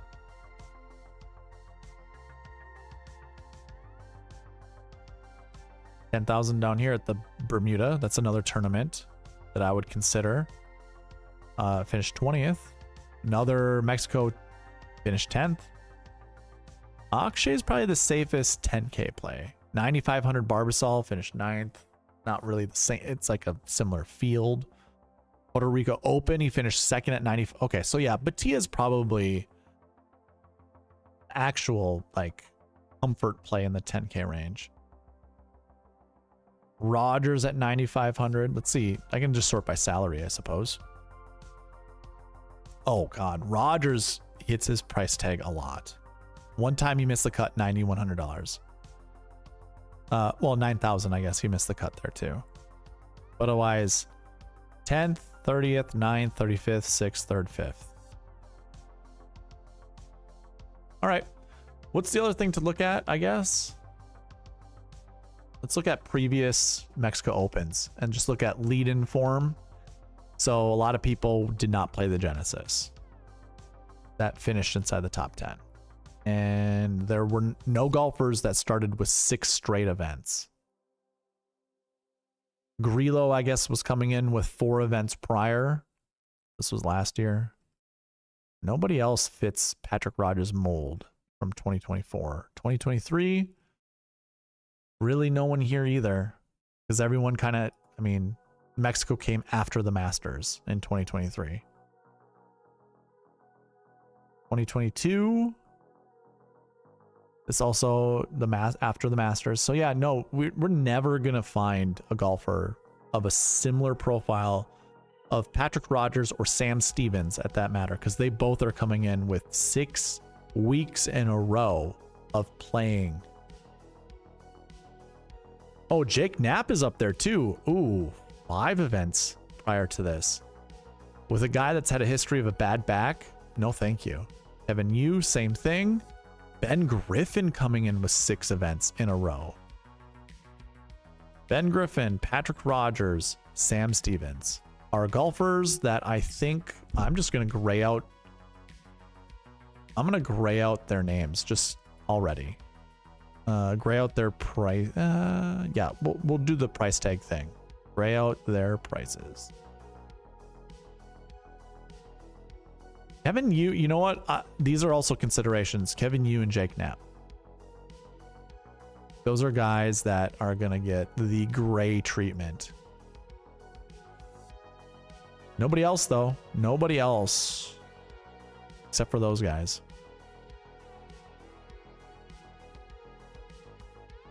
Man, that's nuts. One of them is probably going to break the mold. Don't get me wrong. One of these guys will one of those guys will play well this week. It'll happen.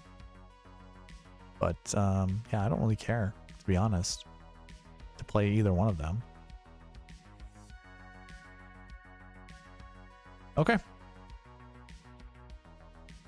I feel attacked. Did I attack you?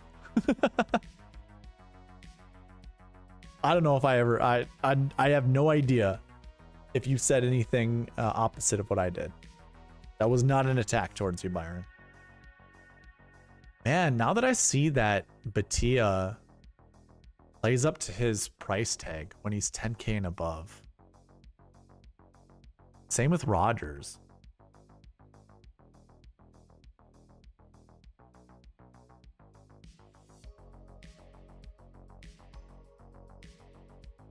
Bo Hosler does too. Safe finishes. So Bo's probably actually a safe play. Taylor Moore is not. Very volatile for Taylor Moore.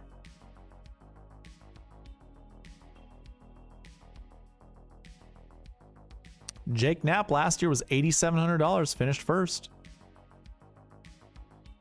Never been more expensive than 8,700, by the way. Okay.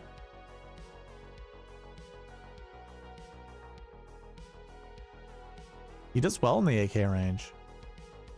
Interesting.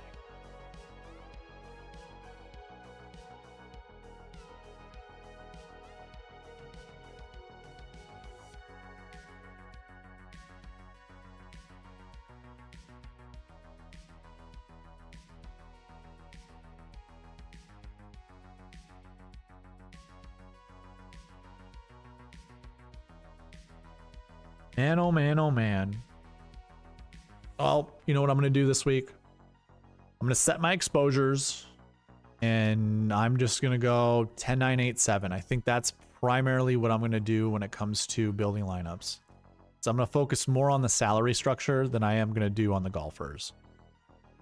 I am going to mix and match as much as I possibly can. I want to create as many combinations with these golfers as I can. So just for those that are wondering how I go about doing that, I imagine I have Akshay at 27%, but I'm actually going to bump that up to 33%. Kitayama, I don't like Kitayama that much. I'm going to bump him down to 18. So actually, Batia is probably going to go up to 41%. Rasmus, I'll put up to 41%. I want these three golfers to be over 100% ownership, and that actually is 100 on the button. I didn't try for that, but it just happened. I don't know if I need to put more. Yeah, let's go 43. 43. Sam Stevens, I'm going to drop down to 6%. Jaeger, I'll keep at 21. Rogers, I'm going to drop down to 10%. Aaron Rye, I suppose I'll just keep him at 20.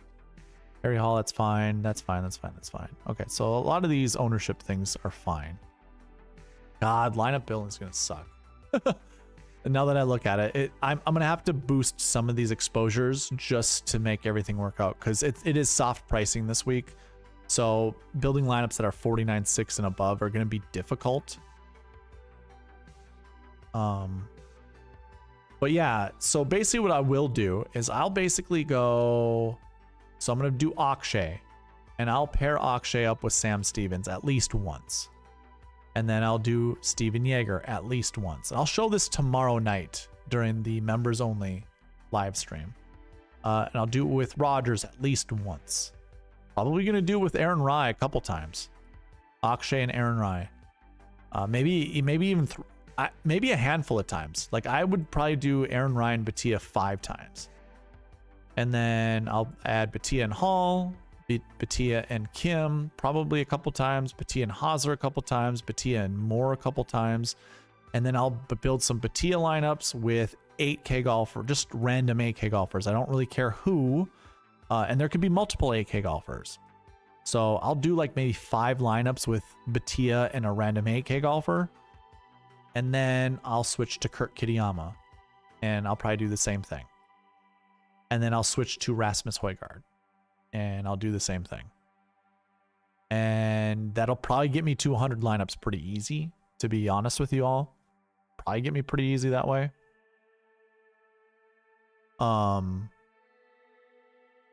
AJ, see you tomorrow, man.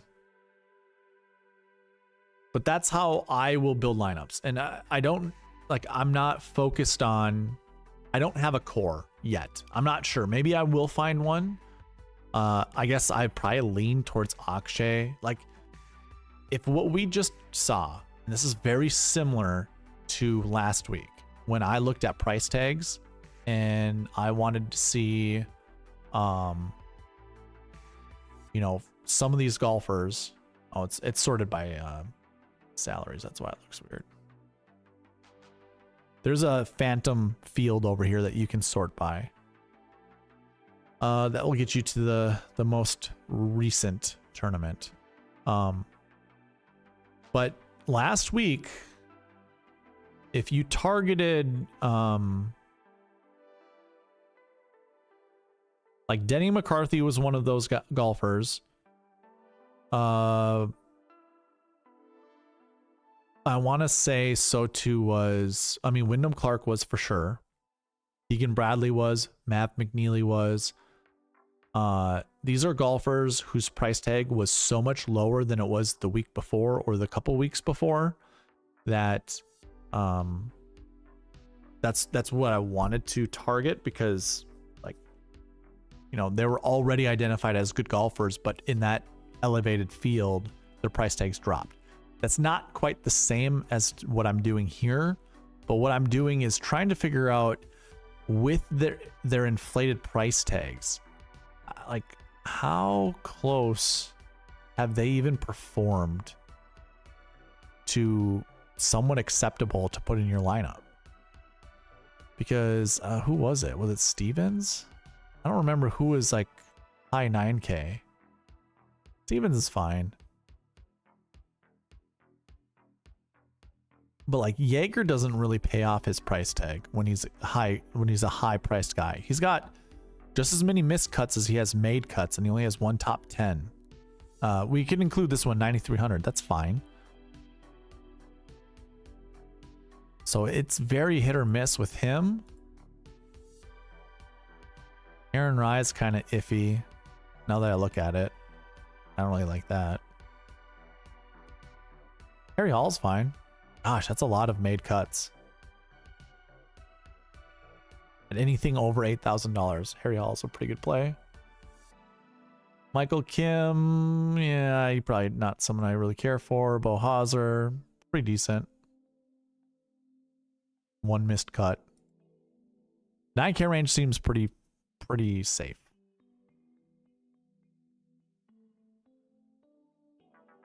Kevin Yu, ick.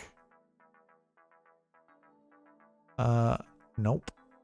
Smalley, okay. Smalley's not terrible.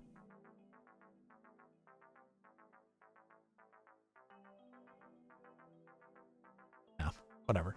That's diving into the weeds. Who knows? We'll see. I'll do some more digging. Like I said, that's why Wednesday night streams are valuable, because I've looked into more information, tried to narrow down on player pools to figure out the better plays. Yeah. 18 people still in the chat. That's awesome. Let's do another the last roll call of the night. I just want you all to say good night, because we're going to log off pretty soon. Good night will get you the last roll call of the night. Roll call number 3, and then we're gonna log off. And if you haven't hit the like, hit the like. If we can get to 30 likes before I log off, 10 memberships will be given away.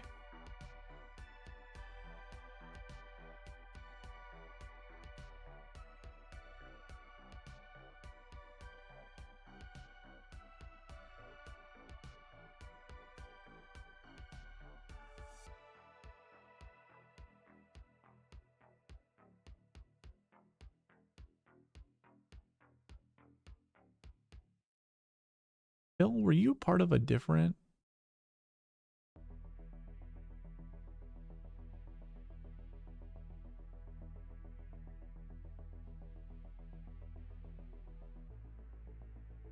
I had 3 Phils in my chat. Phil Smart, Phil Hall, and Phil Lauer, or Lower. I don't know how you go about your name. If it's the same as Justin Lauer.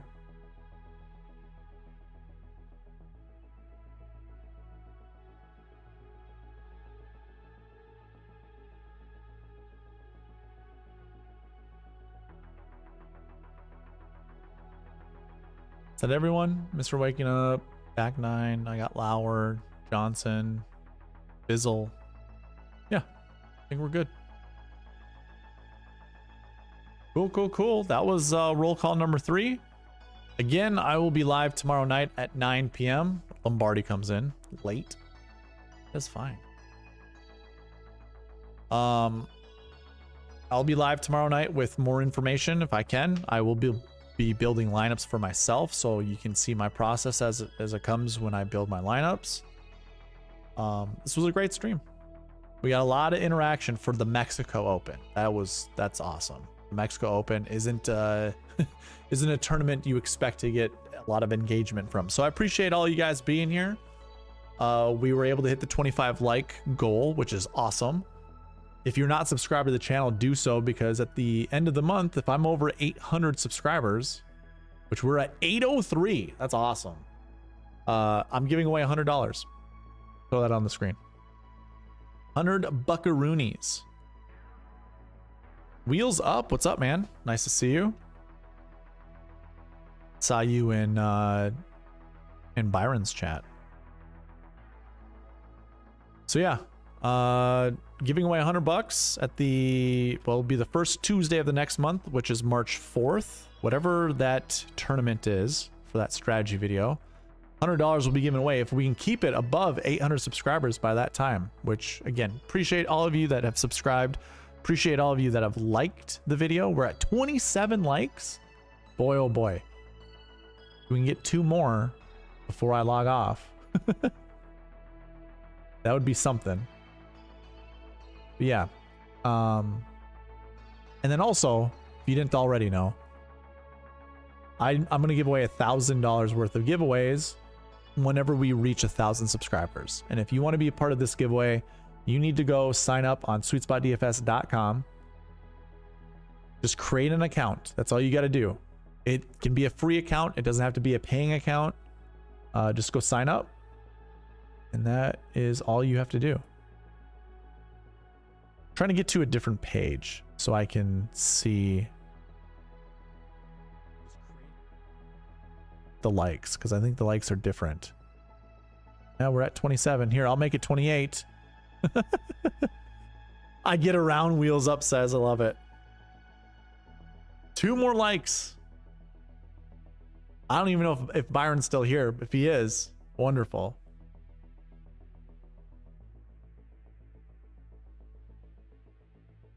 Here, this is what I'm gonna do. Oh shoot, I removed the message. I didn't mean to remove the message. I didn't mean to delete it. I'm sorry, Byron. They add options. The timer on the screen, when it hits 2 minutes, is when I will log off. But we are at 28 likes. If we get to 30 likes, I'm just sticking around. I'm prolonging it. I am stalling. We just need 2 more likes. I've got the timer on. 2 more likes means 10 more memberships are given out. Because Byron's gonna give 5 out. I'm gonna give out 5. 29.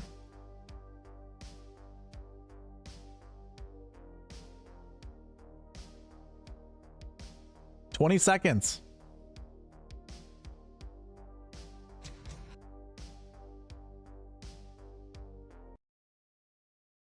I'll pull out all the stops.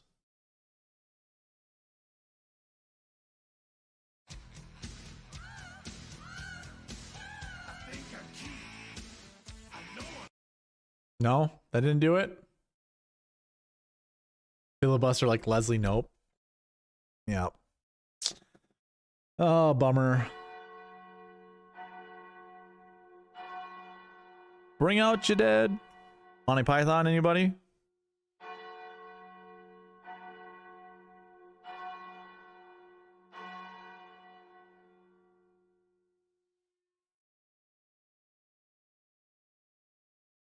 Scott Stallings over. All right. Time to play the game. Time to play the game. Danger zone. You know that I'm the cream of the crop. Maybe I am insane. Maybe I am insane. And maybe it's time for you to find out How insane I am. Yeah. With 1 beer. With 1 beer. I thought we were going to do, I know, dude. I mean, the Masters is going to be amazing. I think the Masters time,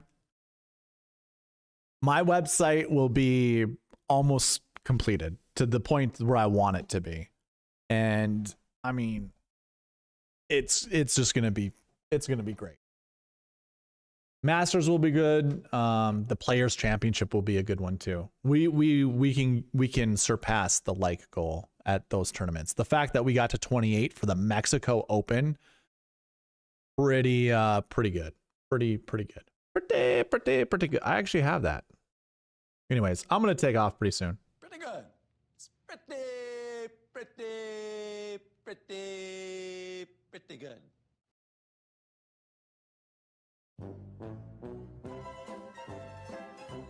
You gotta have it all, man.